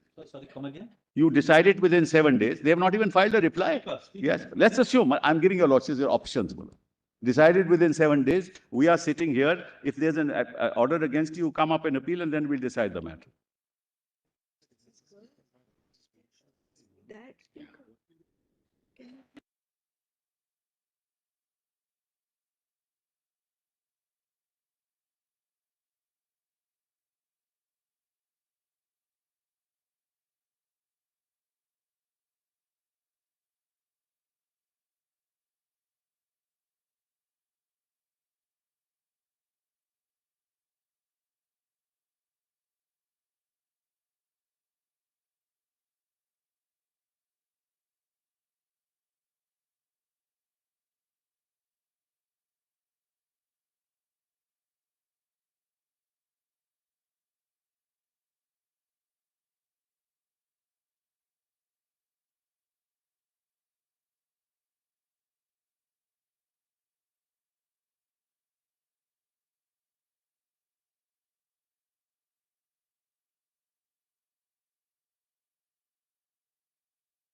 In fact, the speaker issued notice against us, Mullah, on the 8th of July.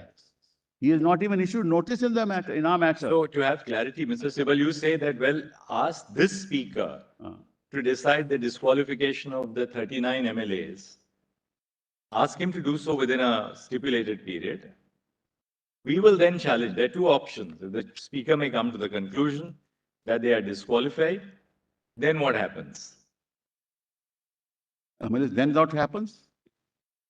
These 39. They will come, Mullah. They will come in appeal. No, but then how does that affect, what is the consequence practically in terms of the trust vote which takes place? Well, The Speaker, all right, assuming that the court has the power. The Chief Minister will go, How? But 164(1)(b), he cannot hold office. 1 second, hold on.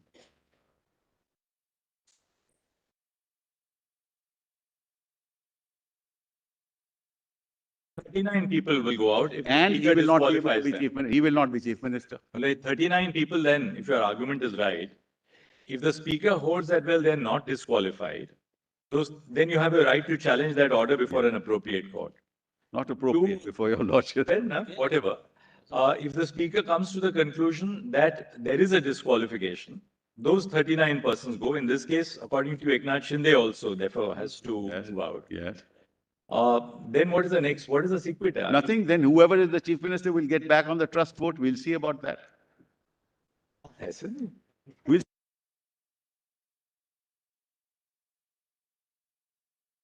This court's order on 29 said trust vote is subject to these petitions. See, the question put to you is, All proceedings, Manoj, all proceedings.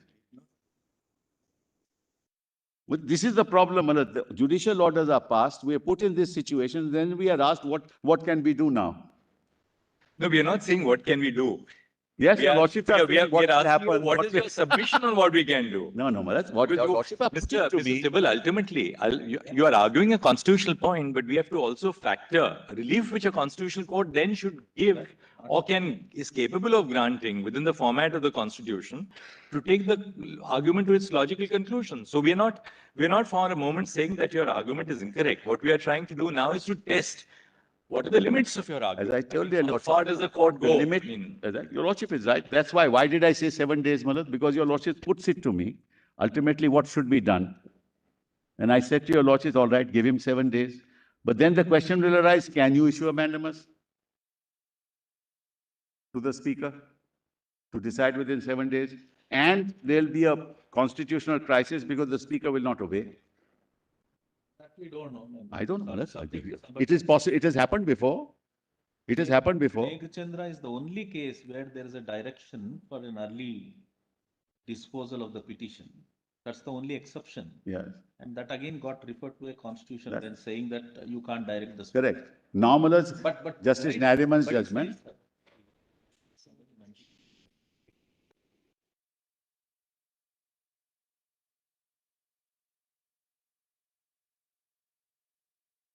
The same thing happened.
The problem is, sorry.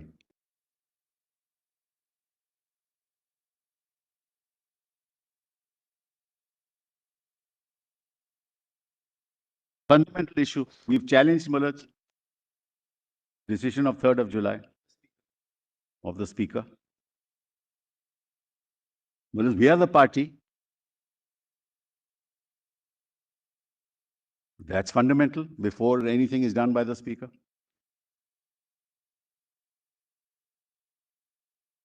So your Lordships will, my respectful, please consider the decisions, then whatever the outcome is, let the outcome be. But a shortcut of this nature.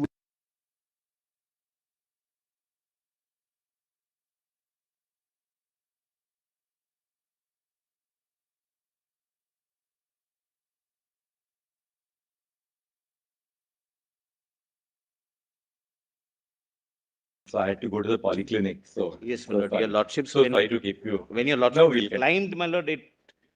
So sorry was a to little keep you left. waiting. I hope, my lord, nothing. Yeah, no, it's okay. Thanks so much. But sorry to keep all of you waiting. It was because of me really that you were all held up. Okay, I'm glad. Sorry, Mr. So, Manoj, I was on the list of dates. Let me finish that first. So I was on item 47, Manoj, Yes. now 48.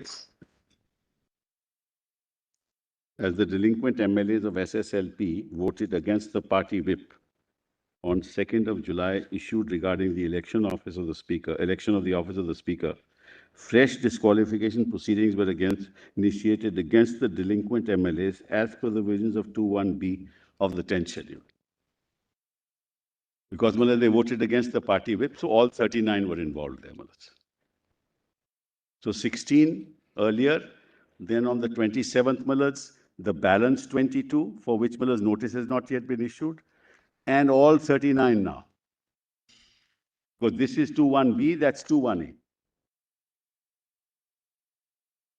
And even for this, notice has not been issued. So this 3rd July was issued against how many you say? 39 39. under 21B 21B. for violating the whip. And 21A, I'm sorry? Fresh one. Fresh one.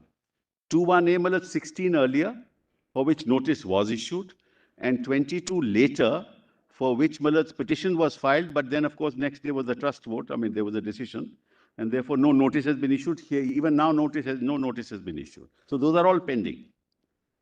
And now the 39. Now the The 39. Speaker. That's correct. That's correct. So, and the election of the Speaker was held in complete violation of the provisions. Certain MLAs submitted a letter notice to the Principal Secretary Maharashtra to move a resolution for removal of Rahul Narvekar from the office of Speaker under 179. This is the tit for tat bullets. This is not an argument that I wish to make, bullets. On 3rd of July 2022, just after being elected as the Speaker of the House, Narvekar entered the political thicket and issued a communication late in the evening on 3rd of July, illegally recognizing Bharat Gogavale as the chief whip and Eknath Shinde as the leader of the party. On how basis did he do that, Malas? This is under challenge. Under which power did the Speaker do that? Your Lordship knows, Malas, this has to come from the political party. Leader of the House has to come from the political party that he is our leader of the House, Malas. That letter is written by the Speaker, Malas. For example, recently, when Mr. Kharge became the leader of the Congress party, it is Mrs. Gandhi who wrote a letter saying that now, instead of Ghulam Nabi Azad, Mr. Kharge is the leader of the party. I have the letter with me. So on what basis did the Speaker do it?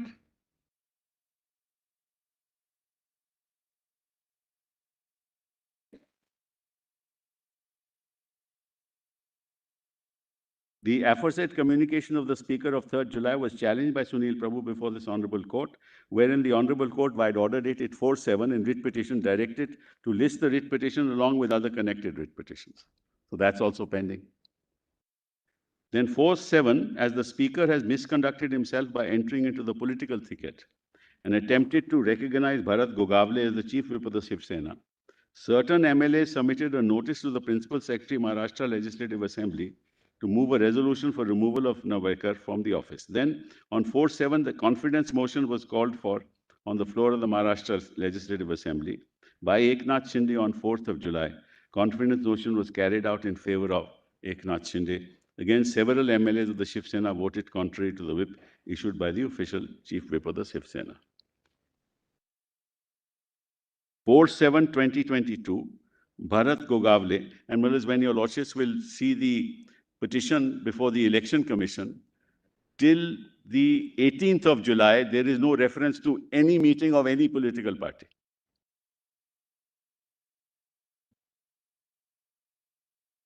So all this was happening outside the political party.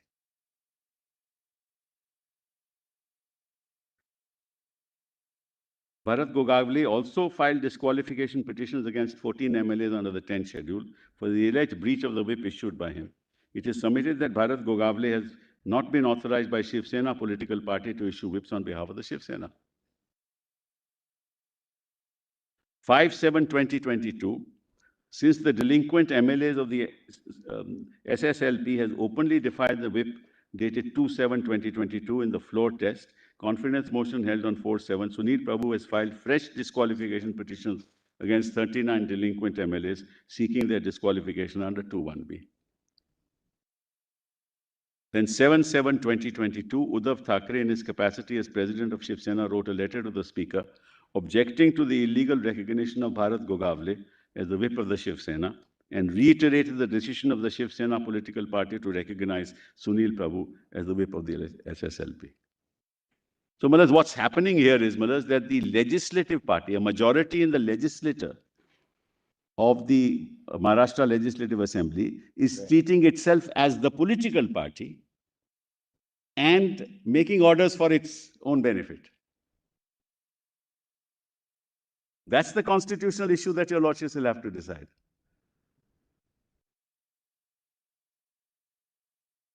But who represents the political party is as I said, the two offices, that is the leader of the three offices, chief whip and whip, are appointed by the political party and conveyed to the speaker. The chief whip and the deputy whip. the deputy whip. So these are offices, that are bridge between the political party and the legislative And then party. according to you, who determines who is the political party? I'm sorry? Who determines who is the political There's no party? challenge here. No, I mean, ultimately, who is entrusted with the authority to decide? They have to have a split in the party first. Otherwise, how do you determine under the 10th But schedule? if there is a contest on who represents the political party, who will decide? There's no contest, This is not their case. Please, if all this is happening, it is not their case that there is a political split in the political party. It is nobody's case. No, but They say they are the Shiv there are Sena. facts here, but who will then have the authority to decide who is the political party? That's right. Now you go, what you do is call a meeting of the political party. Supposing, let's forget about the 10th schedule. Let's not talk of the 10th schedule. I happen to be a faction in the party, and I say, look, actually the majority of the party is with me. So I can requisition a meeting of the party. Forget the 10th schedule. And after a requisition meeting of the party, I take over. So I am the party. By majority, I take over. Against you. And there's nothing to do with the 10th schedule. I'm not talking about the 10th. I'm sorry. Test as they have said. Sorry. The test in Sadiq Ali. Test in Sadiq Ali is nothing to do with this issue. I'm not talking of the 10th schedule now. I'm talking generally how a faction in a party can take over the party. Forget the 10th schedule. Now let's forget that 1985 10th schedule was not there. Then also this question would arise. But this question would arise only if there is a division in the legislative party. Dehors the 10th schedule. I hope, I made myself clear. Dehors the 10th schedule, this question can arise. That people in the legislative party can say that, look, no, we don't agree with your policies. Let's call a meeting of the party. Right? In that meeting, they feel that they are a faction who are entitled, to the symbol of the party. They want to set up a separate party. Right? They can go and say that we, the legislators, along with the organizational structure, are the party, separate party. Give us the symbol. We are the majority. Forget the 10th schedule. It can happen even out, but that can only happen if there's a split in the legislative party. Correct, Malaj? It can only happen then. Otherwise, it's a normal procedure of taking over the presidentship of the party. Sadiq Ali, the same thing happened. There was a split in the legislative party and the political party. And in Sadiq Ali, they said that, look, as far as the organizational structure is concerned, on both issues, they are entitled to, the other side is entitled to the symbol. That's fine, no issue. Here, mothers, this split should have happened on the 21st of June. There's nobody's case in the political party. Why? Because para 15 of the 10 schedule says that if there are two factions, and the symbols order says, if there are two factions resulting from a split in the political party, then the question of symbol will arise. Right, Manoj? It is nobody's case here. Nobody has, they say they are the Shiv Sena. Why? Because they are 40. So how does a majority on the legislative assembly become the Shiv Sena? Then, Malaj, if in the Congress in Goa, if majority of the Congress legislators join, as they do, Malaj, I have been seeing this happen again and again, Malaj, then they are the Congress. They can say they are the Congress. But how can they say that? Therefore, Malaj, this has grave consequences on the polity of this country. Because now the legislative party seems to believe that it can, under the 10th schedule, proclaim itself to be the political party and throw out office bearers who are appointed by the political party in the House. Constitutionally, that cannot be countenanced. Who appoints the leader of the House? Says, in exercise of my power as chairperson of the Congress Parliamentary Party, I hereby make the following appointment to the Rajya Sabha. Shri Kharge, MP leader of the Congress Party, against the vacancy of Ghulam Nabi Azad, whose term in the Rajya Sabha has come to an end on 15th February. This is a letter written by the Congress UPA chairperson to the Speaker, to the chairman of the Congress or the Rajya Sabha. That's how Malaj people are appointed. Can Malaj, Mr. Kharge on his own, or could he have said that I am the leader? I have so many MPs, so I am the leader?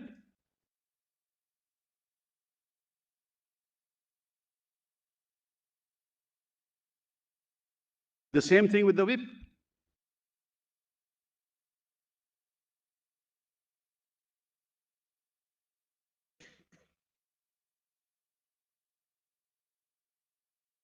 Now, Malaj 57. The newly elected speaker in an illegal, arbitrary and blatant display of malafide. And how do you, Malaj, allow this speaker to decide this matter when he's been doing these things? Your Lordship, Malaj, has great, what should I say, confidence in the constitutional office of the speaker, Malaj. Great confidence. But do they discharge this confidence? But that confidence you also have when you say that that speaker had to decide a disqualification petition. Yes, correct, And Malaj. that is not It will be dependent subject to challenge. It's subject to challenge. Right, and that is not dependent on who is the speaker, Mr. Siva. No, Malaj, I'm sorry. That speaker did not do anything like this, Malaj. You have to now see, kindly see, look what is happening. But the constitutional authority of the speaker to decide is not based on who the speaker is, on what decisions he Malaj, takes. can ever a finding of bias be reached by a constitutional court? You lordships will say no. Let's put it another constitutional issue. If a constitutional authority has so conducted itself that a constitutional court comes to the conclusion that such a constitutional authority cannot discharge the functions that it is discharging because of its open bias, your lordships will say no, we let them decide. I don't know, Malaj. I don't have the answer for it. No, not necessarily. In Rameshwar Prasad, with respect to a governor, Governor, yes. judgment of this court that if there is an allegation of bias, then government has to come and defend it. Malaj, that's exactly. It's possible, not that the court will naturally do it, but then we all are proceeding on the premise that, in fact, your argument had been in the first part also, that so far as the speaker is concerned, it's a constitutional authority. No, but see what he has done. He has appointed the whip. He is appointed the leader of the House. What kind of confidence can we have in this constitutional authority? Who, without reference to the political party, is doing all this? Do you think he can ever decide in my favor? There is no way.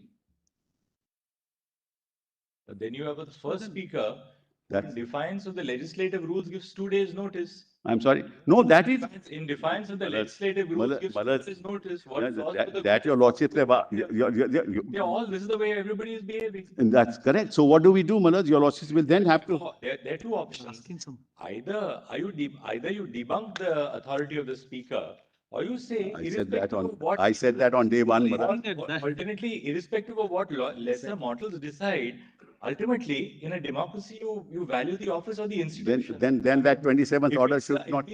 If we say. Correct. Then the 27th order should not have been passed. Denigrating constitutional officers, including the office of a speaker. Malad, they are then there's denigrating no end. themselves.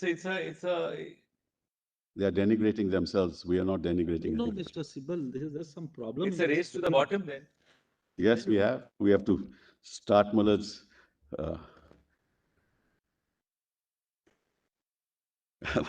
What to do. But the problem is, Malad, that problem is very serious. And therefore, They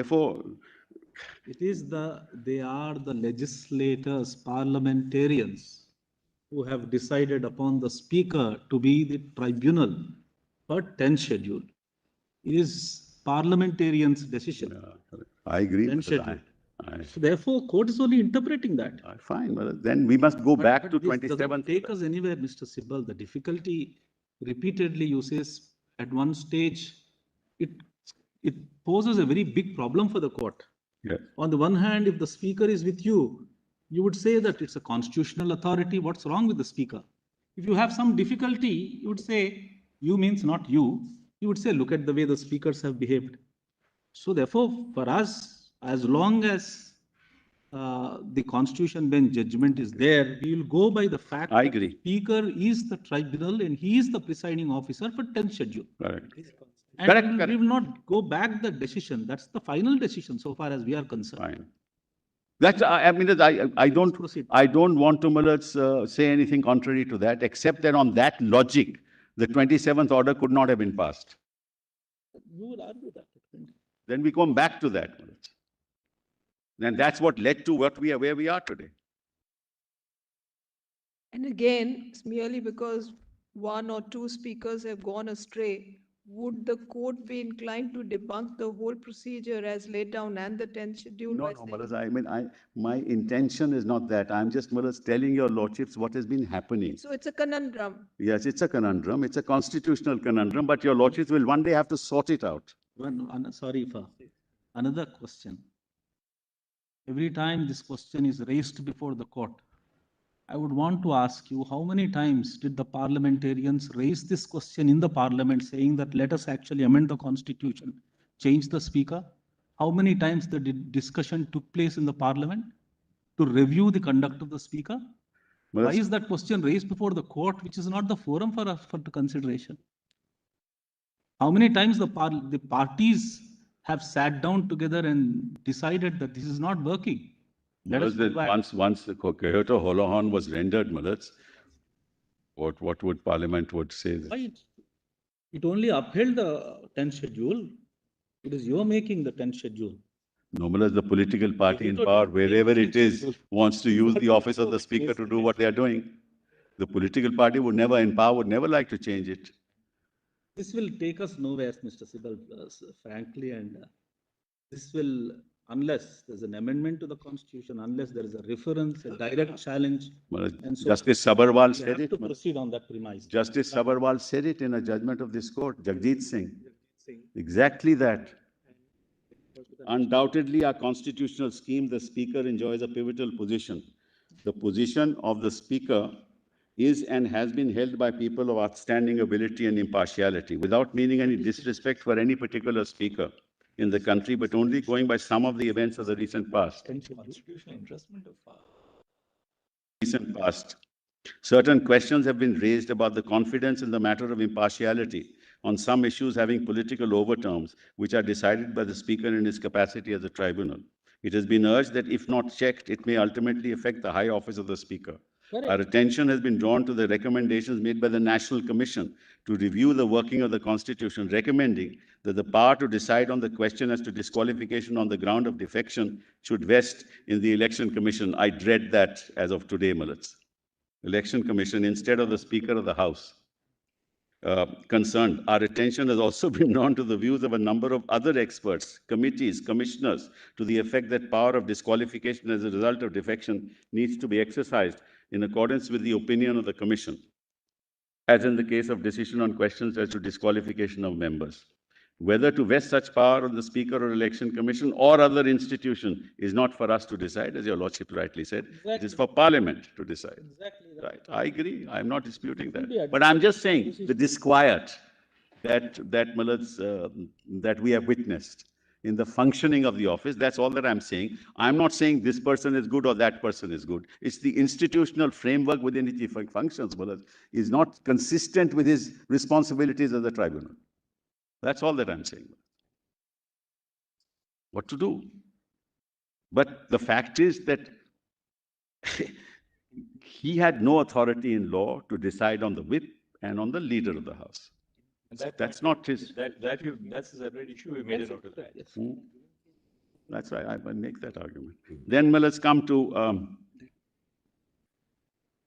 the newly elected Speaker, in an illegal, arbitrary, and a blatant display of malafide and bias, issued notice to 14 MLAs seeking their response to disqualification petitions filed by Bharat Gogavle. The Speaker is still sitting tight on the disqualification petitions filed by Sunil Prabhu and has not even issued notice in them, despite their disqualification petitions being filed much earlier. He issues notice on their disqualification petition, but not on ours. And they haven't filed a reply, Malad. This court said in the interim, we adjourn it to 12th of July. Well, from July, we are in February. Where's the reply?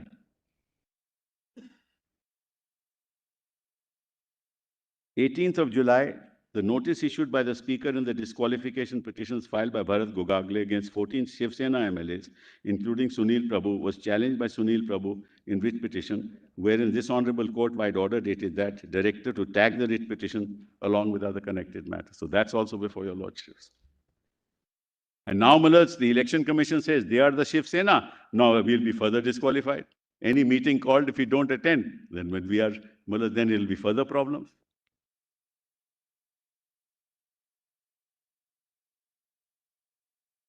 Despite the fact that this Honorable Court is seized of the issues regarding disqualification of Eknath Shinde under the 10th schedule, Shinde filed a petition before the Election Commission under para 15 of the election symbols reservation and allotment order to declare the splinter group led by him as the Shiv Sena.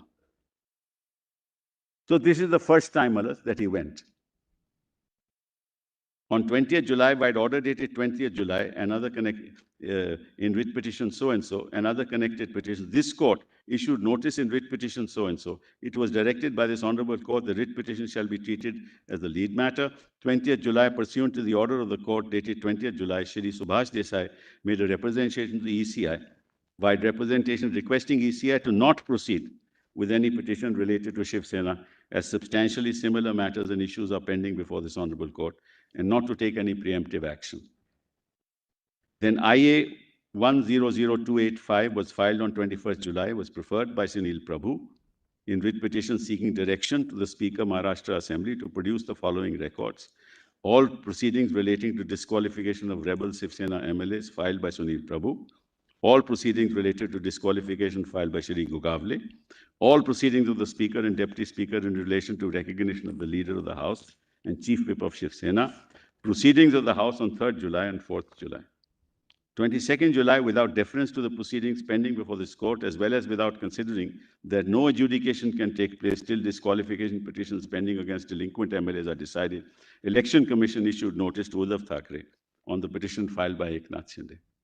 And on 25th July, agreed by the issuance of the notice by the Election Commission, in Shinde's petition, Subhash Desai was filed 2 applications, IA so-and-so, seeking impleadment of Election Commission of India as respondent 51 and writ petition so-and-so, and seeking stay of proceedings initiated by the Commission on 22/7 till the final adjudication of the present petition.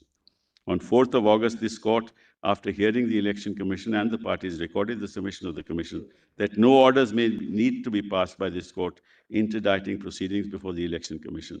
Liberty was granted to the petitioner to file an application before the Election Commission for seeking time. Accordingly, 6th August, petitioner in terms of the order of 4th August filed an application with a prayer to defer adjourn the proceedings in dispute on dispute number 1 of 2022 for 4 weeks and extend the time for filing a response for 4 weeks. 10th August, Election Commission communicated to the petitioner extending time. 23rd August, Honorable Court, by its order, held that the present batch of petitions raised important. Then those questions were, then your Lordship straight come to 23rd August, made a request on the very same day to the Commission to defer proceedings. Then this went on, Mullets, and on 22nd of September, a further request was made by the petitioner to the Commission for deferment of proceedings by 2 weeks till this court decides the question as to whether proceedings before the Commission should go on. And then 27 December, your Lordship's Mullets dismissed the application. So that created another problem, Mullets, because the Election Commission decided the matter, dehorsed, Mullets, these pending proceedings, and on the basis of that majority in the Legislative Assembly has given them the symbol. Well, that very majority is subject of disqualification petition. So we have another problem. And we went to the Commission and said, please await the decision. The Supreme Court did not stay, it didn't stay the proceedings, but the Supreme Court did not say that you decide it on merits based on majority in the Legislative Assembly, because those disqualification petitions are pending. But he said, no, Supreme Court has said no stay, so I will decide the entire matter. That's the other problem that happened. Because I never thought your Lordships meant stay of proceedings only meant that you decide whatever the matter is, you hear the arguments, decide on law, on the submissions made, but they took it. The High Court also took it the same way, Mullets. We went to the High Court also. They rejected it, saying your Lordships have said no stay. Therefore, the Commission can decide what it likes. And I told the Commission that, look, if supposing you give this symbol to them based on this majority, and ultimately they are disqualified, then what happens to the symbol? Will we get back the symbol? So, Mullets, you have another problem on our hands.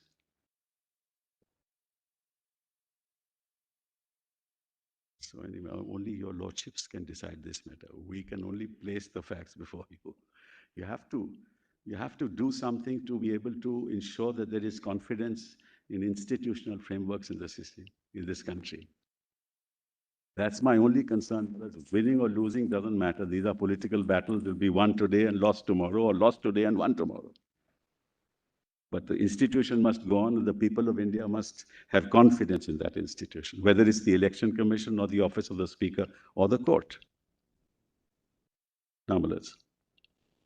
Then we come to 4th October, Eknath Shinde filed an application before the Commission under para 15 of the Symbols Order to urgently hear, dispose of, and allow the petition filed by Shinde under paragraph 15.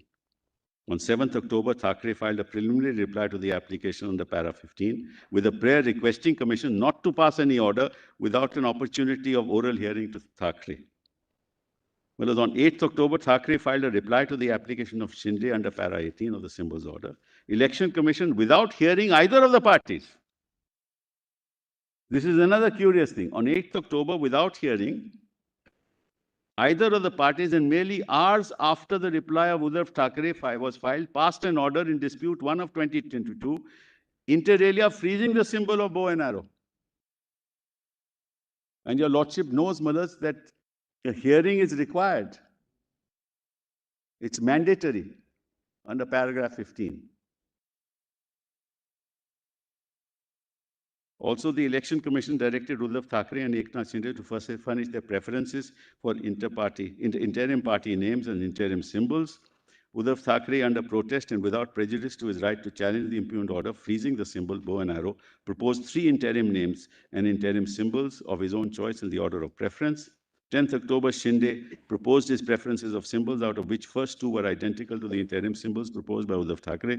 The first interim name proposed by Shri Shinde was also identical to the first interim name proposed by Thackeray. On Barasaheb Thackeray, on 10th October agreed by the arbitrary freezing of symbol without affording an opportunity to hold a hearing by order dated that passed by the Commission. In dispute 1 of 22, Uddhav Thackeray filed a writ petition in the High Court of Delhi, seeking inter alia to quash the aforesaid order. Election Commission allotted the interim name Balasaheb Banchi Shiv Sena to Shri Eknath Shinde and requested Shinde to furnish a fresh preference list of symbols. 11:10, Eknath Shinde submitted a fresh list of preferred symbols. Election Commission allotted the symbol of Do Talware or Ek Dhal to Shri Eknath Shinde. The present batch of matters was listed before the Constitution bench for directions on such and such day. Then Miller's Election Commission addressed a letter to Uddhav Thackeray and Shinde asking to submit all the details, particulars, documents to dispute 1. And the High Court of Delhi it dismissed the petition filed by Uddhav Thackeray. Yes. We'll have Yes, DTV also. the date of the decision. Yesterday or day before, Election Commission? Now the Election Commission. Yesterday. 17th of October. Yesterday, day before. 17th February. So that's Muller's the really list of dates and the list of events. Well, having said that, just let's go to the 10th schedule straight away. Yeah.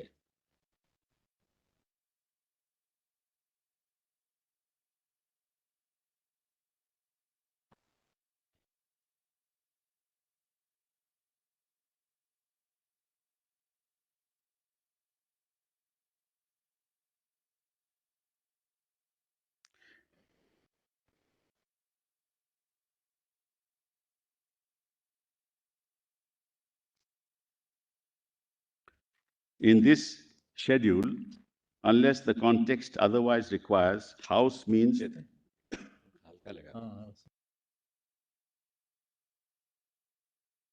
winter mode, Muller's. Summer has come early. Yeah. Summer's come very early this year. Unless the context otherwise requires, House means either House of Parliament or the Legislative Assembly, or as the case may be, either House of the Legislature of a state. Legislature party in relation, just to have the facts straight, Muller's, out of 55, 38 are with them in the Maharashtra Legislative Assembly, right, Muller's? And in the Lok Sabha, out of 18, they allege that 13 are with them, but they have filed affidavits of 12. The Legislative Council, Muller's, in Maharashtra, all of them are with us. All 12 are with us. 12 out of 12. All of them are with us. And in the Rajya Sabha, 3 out of 3 are with us. And in Lok Sabha, 6 are with us, according to us. Mr. Sibal, will you repeat the numbers? Yes. In the Legislative Council in Maharashtra, all 12 are with us. 1 second. All 12 are with us. But in the Legislative Assembly, Muller's, 38 are with them. You say 40, but they have affidavit of 38 only. It's all right. I mean, you can say 40. I don't mind. I mean, yeah, it's all right. 40 and 15 with us. Doesn't matter. In the Rajya Sabha, all 3 are with us. And in the Lok Sabha, whereas out of 18, they are 19. 13 are with them and 6 are with us. So it's not as if, Muller's, it is some overwhelming majority with them.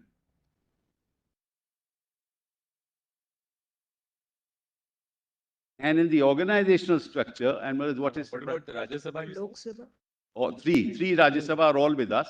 and Lok Sabha. Legislative, Lok Sabha, Muller's, 6 are with us out of 19. Yeah, out of 18. So in 2 houses, they have majority. In 2 houses, we have majority. But be that as it may, Muller's, the issue is ultimately not that. But just so that your Lordship knows, Muller's, in the organizational structure, the other surprising thing is, Muller's, we both argued on the Constitution of 2018. What is the organization?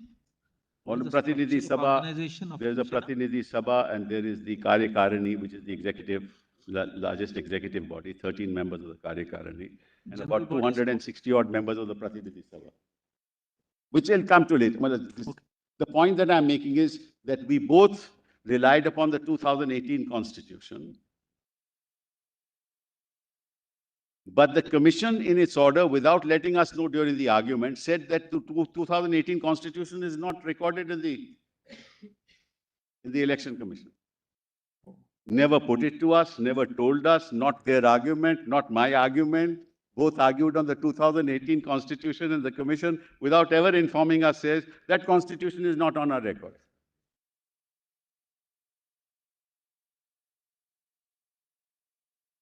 Anyway, but be that as it may. Anyway, so even though we have majority in the organization, they say we will not consider that. So they don't consider the organization, they consider this majority of those who are, according to us, disqualified, and give them the symbol.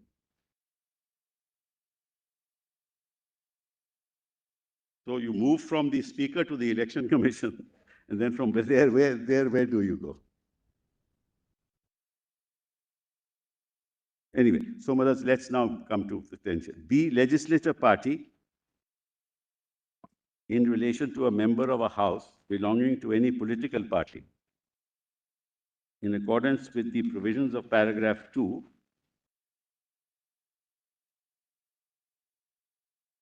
or 4, means the group consisting of all the members of that house for the time being belonging to that political party, in accordance with the said provisions. Your Lordship sees the symbiotic relationship between the legislative party and the political party.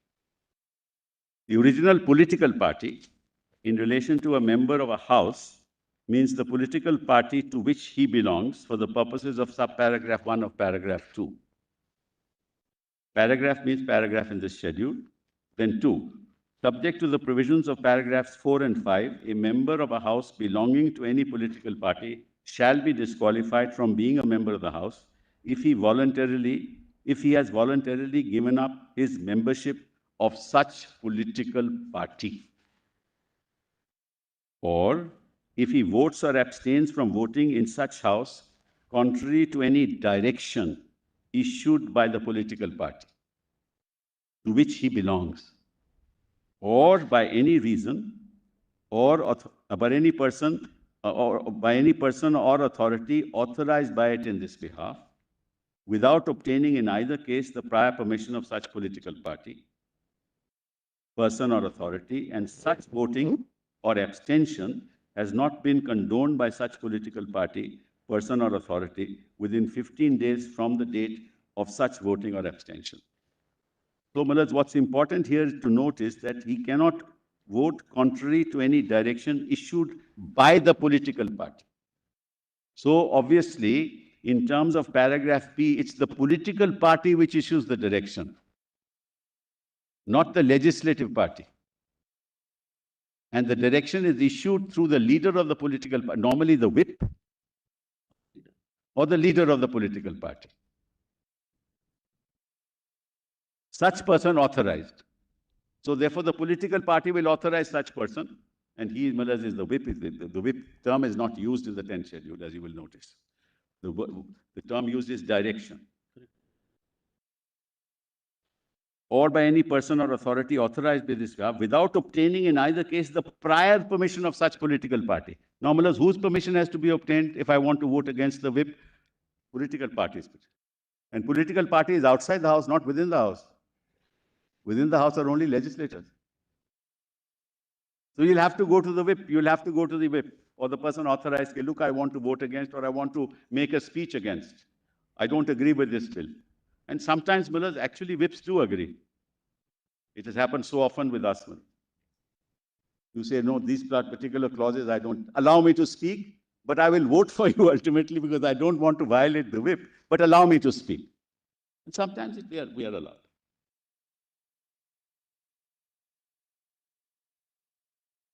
Then let's kindly come to the explanation.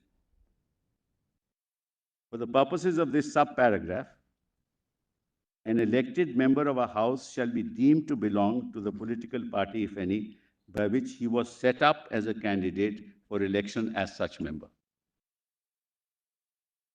A nominated member of a house shall, where he is a member of any political party on the date of his nomination, as such member, be deemed to belong to such political party. In any other case, be deemed to belong to the political party of which he becomes, or as the case may be, first becomes a member before the expiry of 6 months from the date on which he takes his seat after complying with the requirements of 99, or as the case may be, Article 188. So a nominated member within 6 months actually can join a party, but not after 6 months.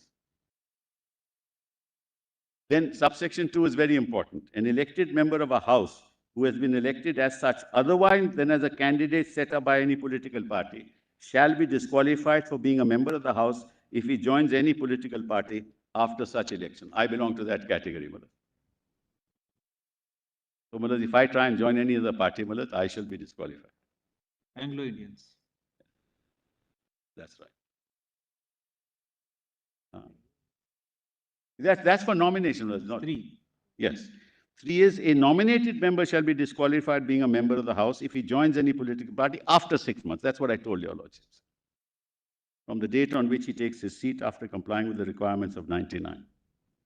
Notwithstanding anything contained in the foregoing provisions of this paragraph, a person who, on the commencement of the Constitution, is a member of a house, whether elected or nominated as such, shall, where he is a member of a political party immediately before such commencement, be deemed for the purposes of subparagraph 1 of this paragraph to have been elected as a member of such house as a candidate set up by such party. In any other case, be deemed to be elected. This we don't really worry about. Para 3 is now deleted, Malas. Now, Malas, let's see what para 3 said. The lordships will find that in statutes, Malas. Statute item number 3, let me just take it out.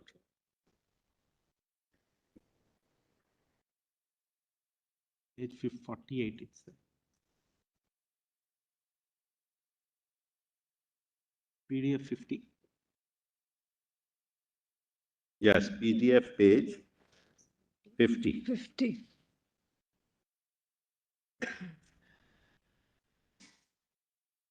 Yes.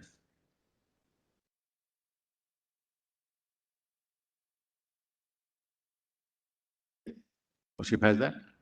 Yes. Yes. Got it? Hello, Justice Shah has it? Now, disqualification on account of defection not to apply in case of split, where a member of a house makes a claim that he and any other members of his legislature party constitute the group representing a faction which has arisen as a result of a split in his original political party.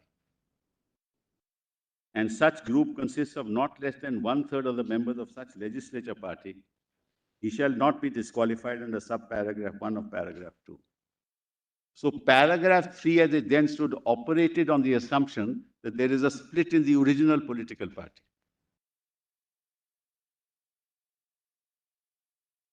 A split in the legislative party would not have been a defense, even if it is more than 1/3.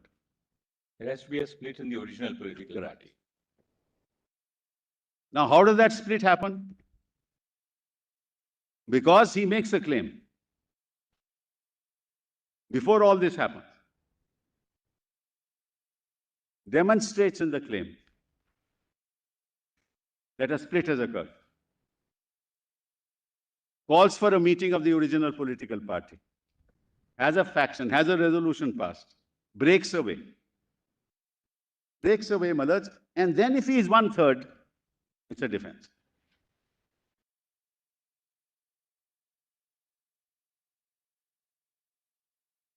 Even if he loses Malaj in capturing the party.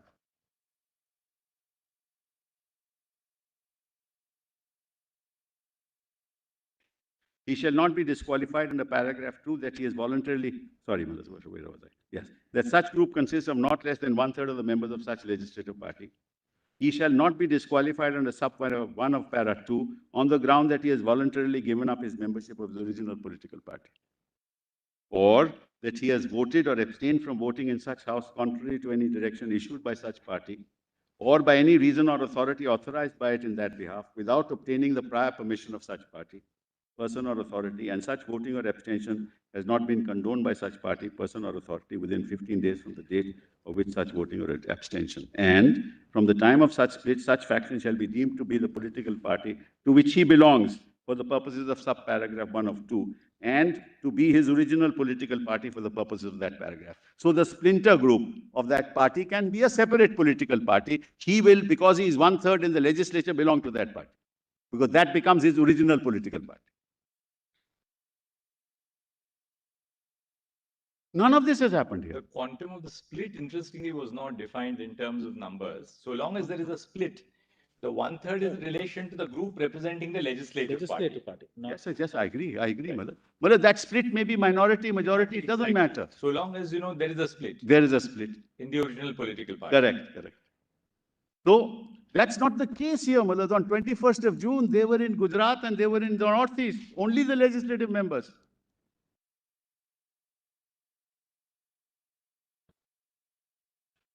And they never said there's a split. They said, we are the Shiv Sena. So that claim was also not there.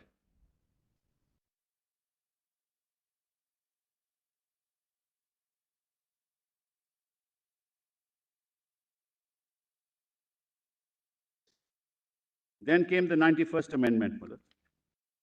2003. Sorry, 2000. 1st January 2004. No. Yes. It's an act of 2003, but came into force on 1st January 2004. Then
Yes. now, let us kindly see this constitutional amendment. They amended 164 of the Constitution, which you will find, Malad, in PDF page 52.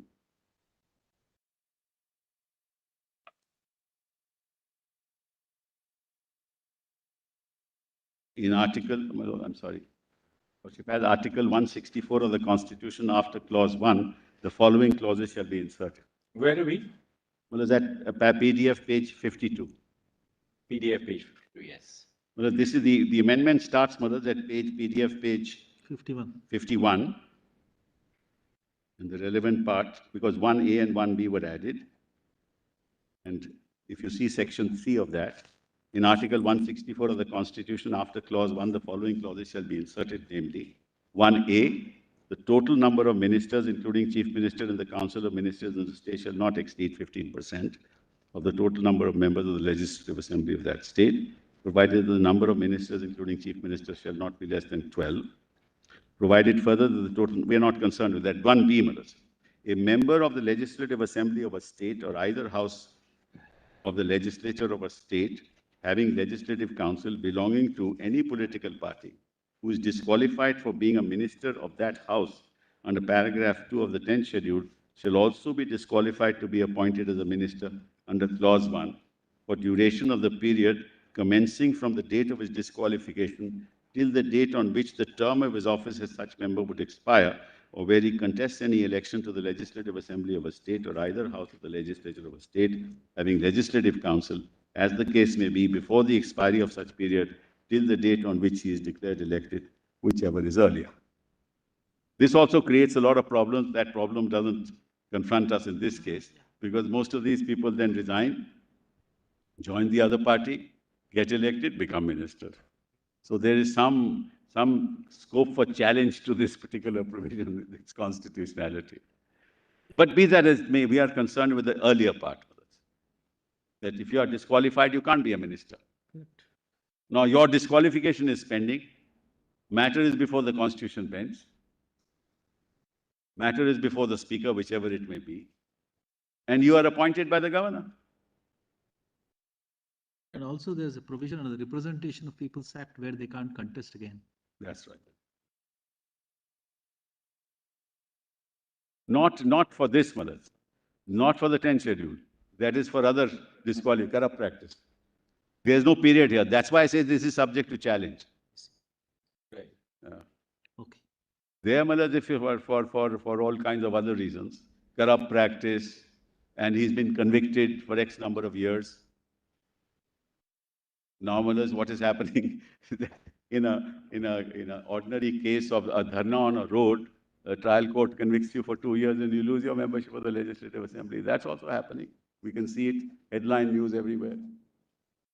What do we do? Can't keep on coming to court every other day. Your lordships also get fed up with us. Sorry. Already. How many times do we give you justice?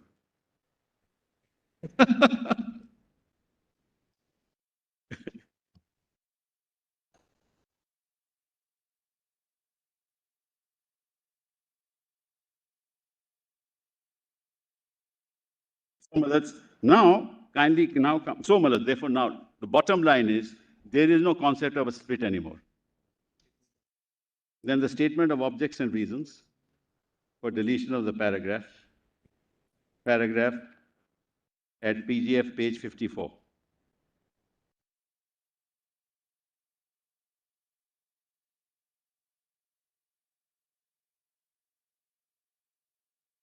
This is para 2, Malad. The Committee on Electoral Reforms. Demands have been made from time to time to in certain quarters for strengthening and amending the anti-defection law. Where are you reading? Malad, at PDF 54, the objects and reasons, Malad, of the deletion, Malad.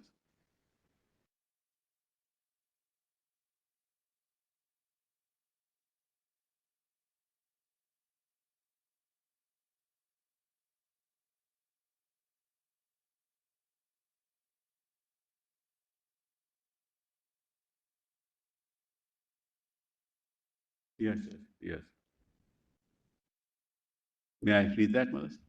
Yes. Yes. Demands have been made from time to time in certain quarters for strengthening and amending the anti-defection law as contained in the 10th schedule to the Constitution of India, on the ground that these provisions have not been able to achieve the desired goal of checking defections. The 10th schedule has also been criticized on the ground that it allows bulk defections, while declaring individual defections as illegal. The provisions for exemption from disqualification in case of splits, as provided in paragraph 3 of the 10th schedule to the Constitution, has in particular come under severe criticism on account of its destabilizing effect on the government. Please see this, please mark this. The purpose of the amendment is that we will not allow you to destabilize the government by bulk defection. And that's exactly what has happened here.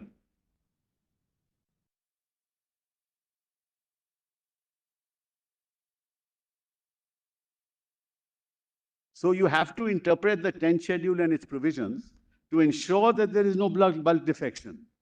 And the concept of minority is over.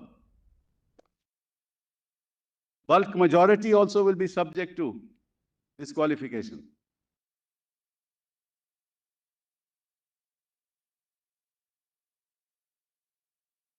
And 1/3 was a defense. Majority is not a defense anymore. There is no defense. as far as a split is concerned in the legislative party.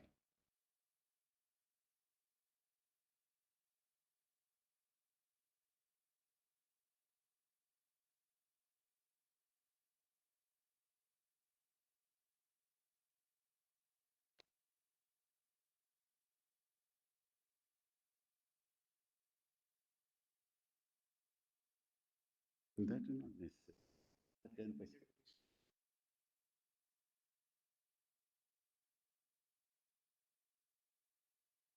Well, as paragraph 2 there, the Committee on Electoral Reform, Dinesh Goswami Committee, in its report of May 1990, the Law Commission of India on 170th report on reform of electoral laws, 1999, and the National Commission to review the working of the Constitution, in its report of 31st March 2002, have inter alia recommended omission of said paragraph 3 of the 10th schedule to the Constitution pertaining to exemption from disqualification in case of splits.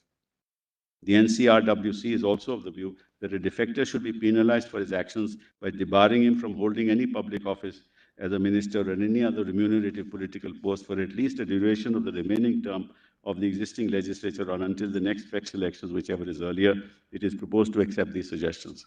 Mr. Sibal, notwithstanding the deletion of paragraph 3 of the 10th schedule, the issue as to who represents the political party is still a moot issue. No, But that has to be resolved outside the legislative party. That cannot be still, according to you, resolved within the fold of the legislature party. That question doesn't arise in this case because No, I mean, we're not on this case, but that question as to who represents that will happen outside the House. That will happen outside the House. That cannot be resolved by the number of legislators within the House. That's my only submission, Mullah. Yeah. How that is resolved outside the House is actually given in a judgment of this court in Brahmanand Reddy. That's I'll a issue- matter of the internal constitution. That's right. You have to call a meeting. You have to raise the issues. The Mullah, internal for 2.5 years, the gentleman was a minister. The procedure, the bylaws of that party. Yes. That's right. You have to follow those bylaws. You have to call a meeting. You have to resolve that issue. And then you can do all this, Mullah, when paragraph 3 was there. Otherwise, Mullah, what you're doing is exactly what the object says you shouldn't allow to do, bulk defections. Toppling the government. As I said, what this would result, if you were to uphold this, Mullah, my humble submission, if you were to uphold this, then any government can be toppled, Mullah, for the simple reason you take those people, become majority, appoint your speaker, Mullah, and have a trust vote and you are in government. You don't need anything else. You don't need to have a split in the political party. That's a matter of a dispute that will arise and it will go to courts and the courts will decide in their own time. In the meantime, the 5 years will pass. So if you wanted to remedy this menace, you can't allow the perpetuation of this menace by recognizing a split in the legislative party as if there's a split in the political party, which is not even addressed, which is not even claimed. What is claimed is that we are the party. Now, we are the party can't be claimed within the legislative party.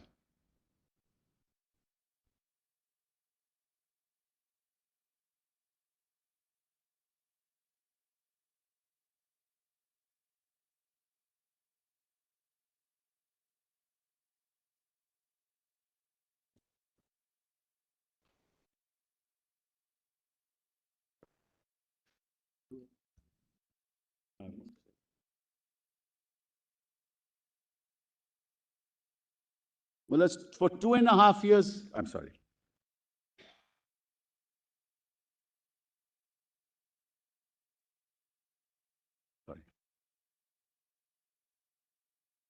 For 2.5 years. He was the minister. This very government never raised any issue. There is no public document saying that he is dissenting or he's a conscientious objector. Nothing. No evidence, no document filed, no evidence of that, no public statement, no newspaper report, nothing. He was the leader of the House on 21st of June. And overnight, Mullah, facts stare you in the face.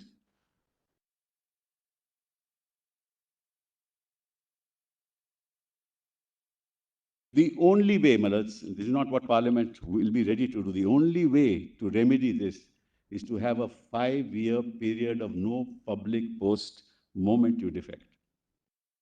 No minister, no public post, no public sector, no nothing. All this will stop. That's the only way. 164 1B now gives you a way out. Instead of defecting, you can resign, and then you become minister. You were a minister before, all you have to do is resign. This is the only way. If you want to maintain morality in public life, you will not be given any public office, no governorship,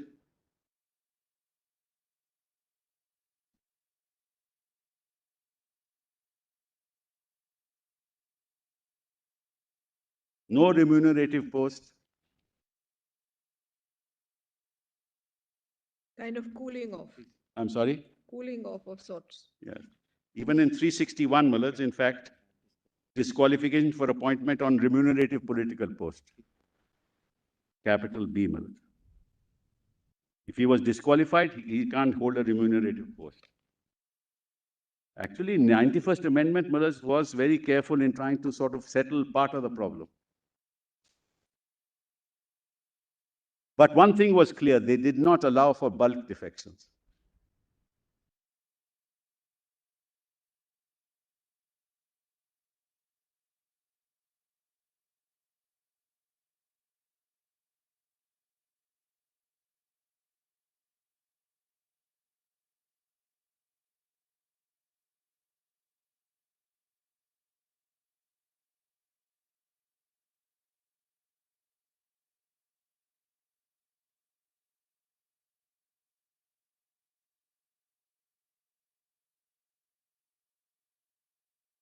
Nominal paragraph 4, if I may read, Malaj, the 10th schedule.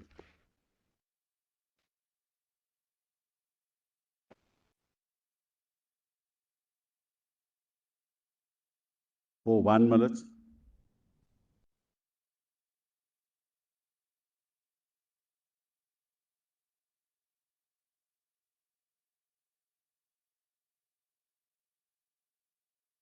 Just waiting for my lady, your ladyship. Okay. A member of a house shall not be disqualified under subparagraph 1 of paragraph 2, where his original political party merges with another political party. And he claims that he and any other members of his original political party have become members of such other political party, or as the case may be, of a new political party formed by such merger. So, Malaj, if the Congress or if a small party in a state merges with another big party to form a new party, that becomes his original political party. Therefore, a member of a house shall not be disqualified where his original political party, maybe a small party, merges with another political party, and he claims that he and any other members of original political party have become members of such other political party, that is, they merge into that party, or, as the case may be, of a new political party. Both of them may form a new political party formed by such merger. So A merges with B, or A and B merge together to form C. Form a new party. So therefore, no disqualification. It's a merger of the political parties. Or have not accepted the merger and opted to function as a separate group. So I say, look, I don't accept the merger. There's no compulsion to merge. There's no compulsion. I may be majority, I may be minority within the legislature. This will be called the unattached member? Yes. No, but if he has not merged, Malaj, he can form a separate. He will belong to the original. Supposing two parties merge and form a new party. Correct, Malaj? And he belongs to the original political party on which he won the election. He will continue to be the original political party. I think Amar Singh sat like that. Amar Singh, yes. He will continue with the original political party. That also issue is before the larger bench. So, if there's a new political party formed pursuant to merger, and I belong to the original political party on the basis of which I was elected, I continue to be in that original political party. But clause 2 now again has I'm coming to that. requirement. Yes, I've just come. It is 2/3 of the existing members of the That's legislature. a very interesting provision, which of course doesn't call for interpretation now, but it has some nuances that's important for us to understand. And from the time of such merger, such other political party or new political party or group, as the case may be, shall be deemed to be the political party to which he belongs for the purposes of subparagraph 1 of paragraph 2 and to be his original political party for the purposes of this subparagraph.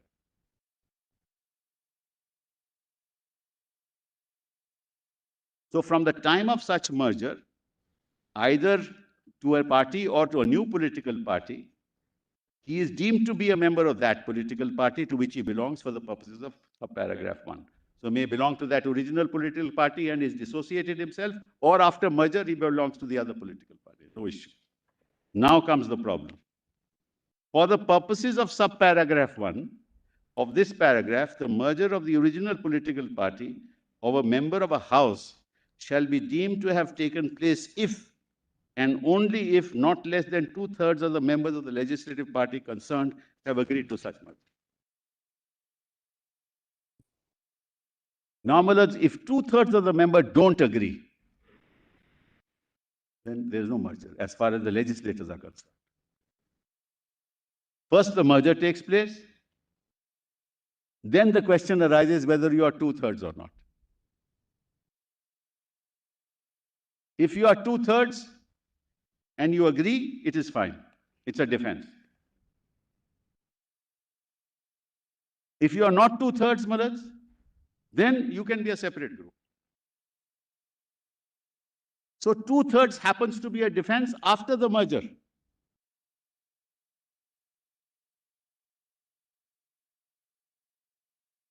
It is deemed is also very important, Yes. because what 10th schedule does is that it doesn't create a new category. By saying deemed, it is relating back to the position of the assembly as it were Yes. when people, legislators got elected and come to the assembly. Yeah. That position will be deemed instead Yes. of creating a new category. Correct.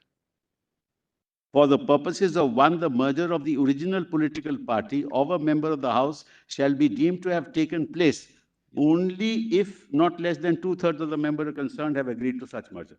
So 2/3 of the member, less than 2/3 of member, question defense doesn't arise.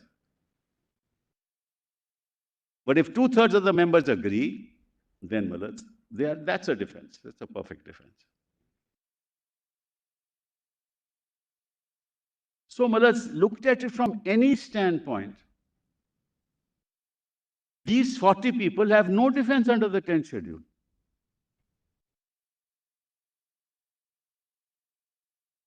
They don't claim that there's a merger. They say that they are majority in the legislative party. They claim that because of that majority, they can change the whip. They claim that they can change the leader of the House. They can call themselves, Eknath Shinde can call himself the leader, merely because he happens to be one of 40. And so what happens, to the political party to which he belongs? What morality are we talking about? What conscientious objectors are we talking about? Conscientious defectors is the word that I used last time.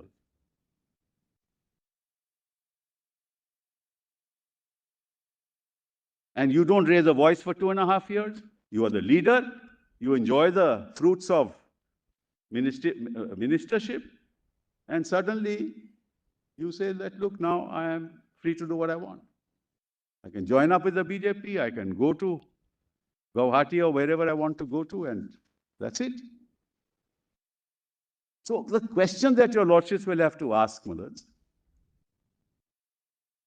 how does the 10th schedule come to their aid at all? Under what provision of the 10th schedule can they have a defense? The schedule doesn't give them a defense. Whether it's a minority bulk moving away or a majority moving away. Which is when we last time were discussing this matter, this is what I mentioned. That the 10th schedule doesn't make a distinction between majority and minority.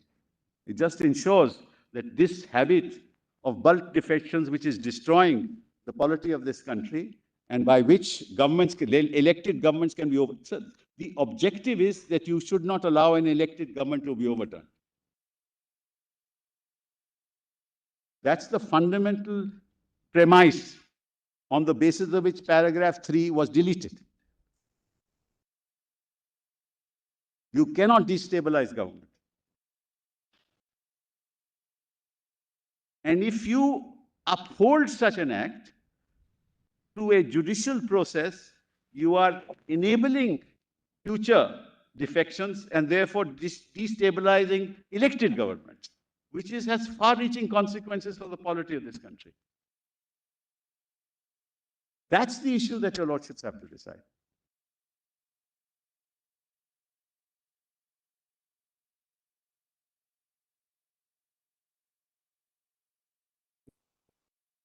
Yes.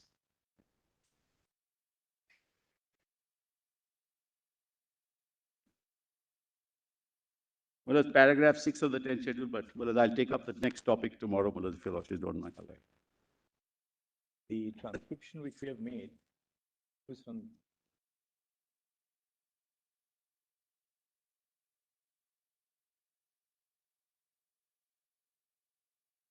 transcription is cleaned up in the early part of the evening. We'll give you a copy so that you can have a look at it if there's something, you know. You can know what you argued. Oh, I see. That'd be wonderful. Don't file an application for amendment. No. No. Thank you. I appreciate it. I hope you continue to be well. I'm sorry, but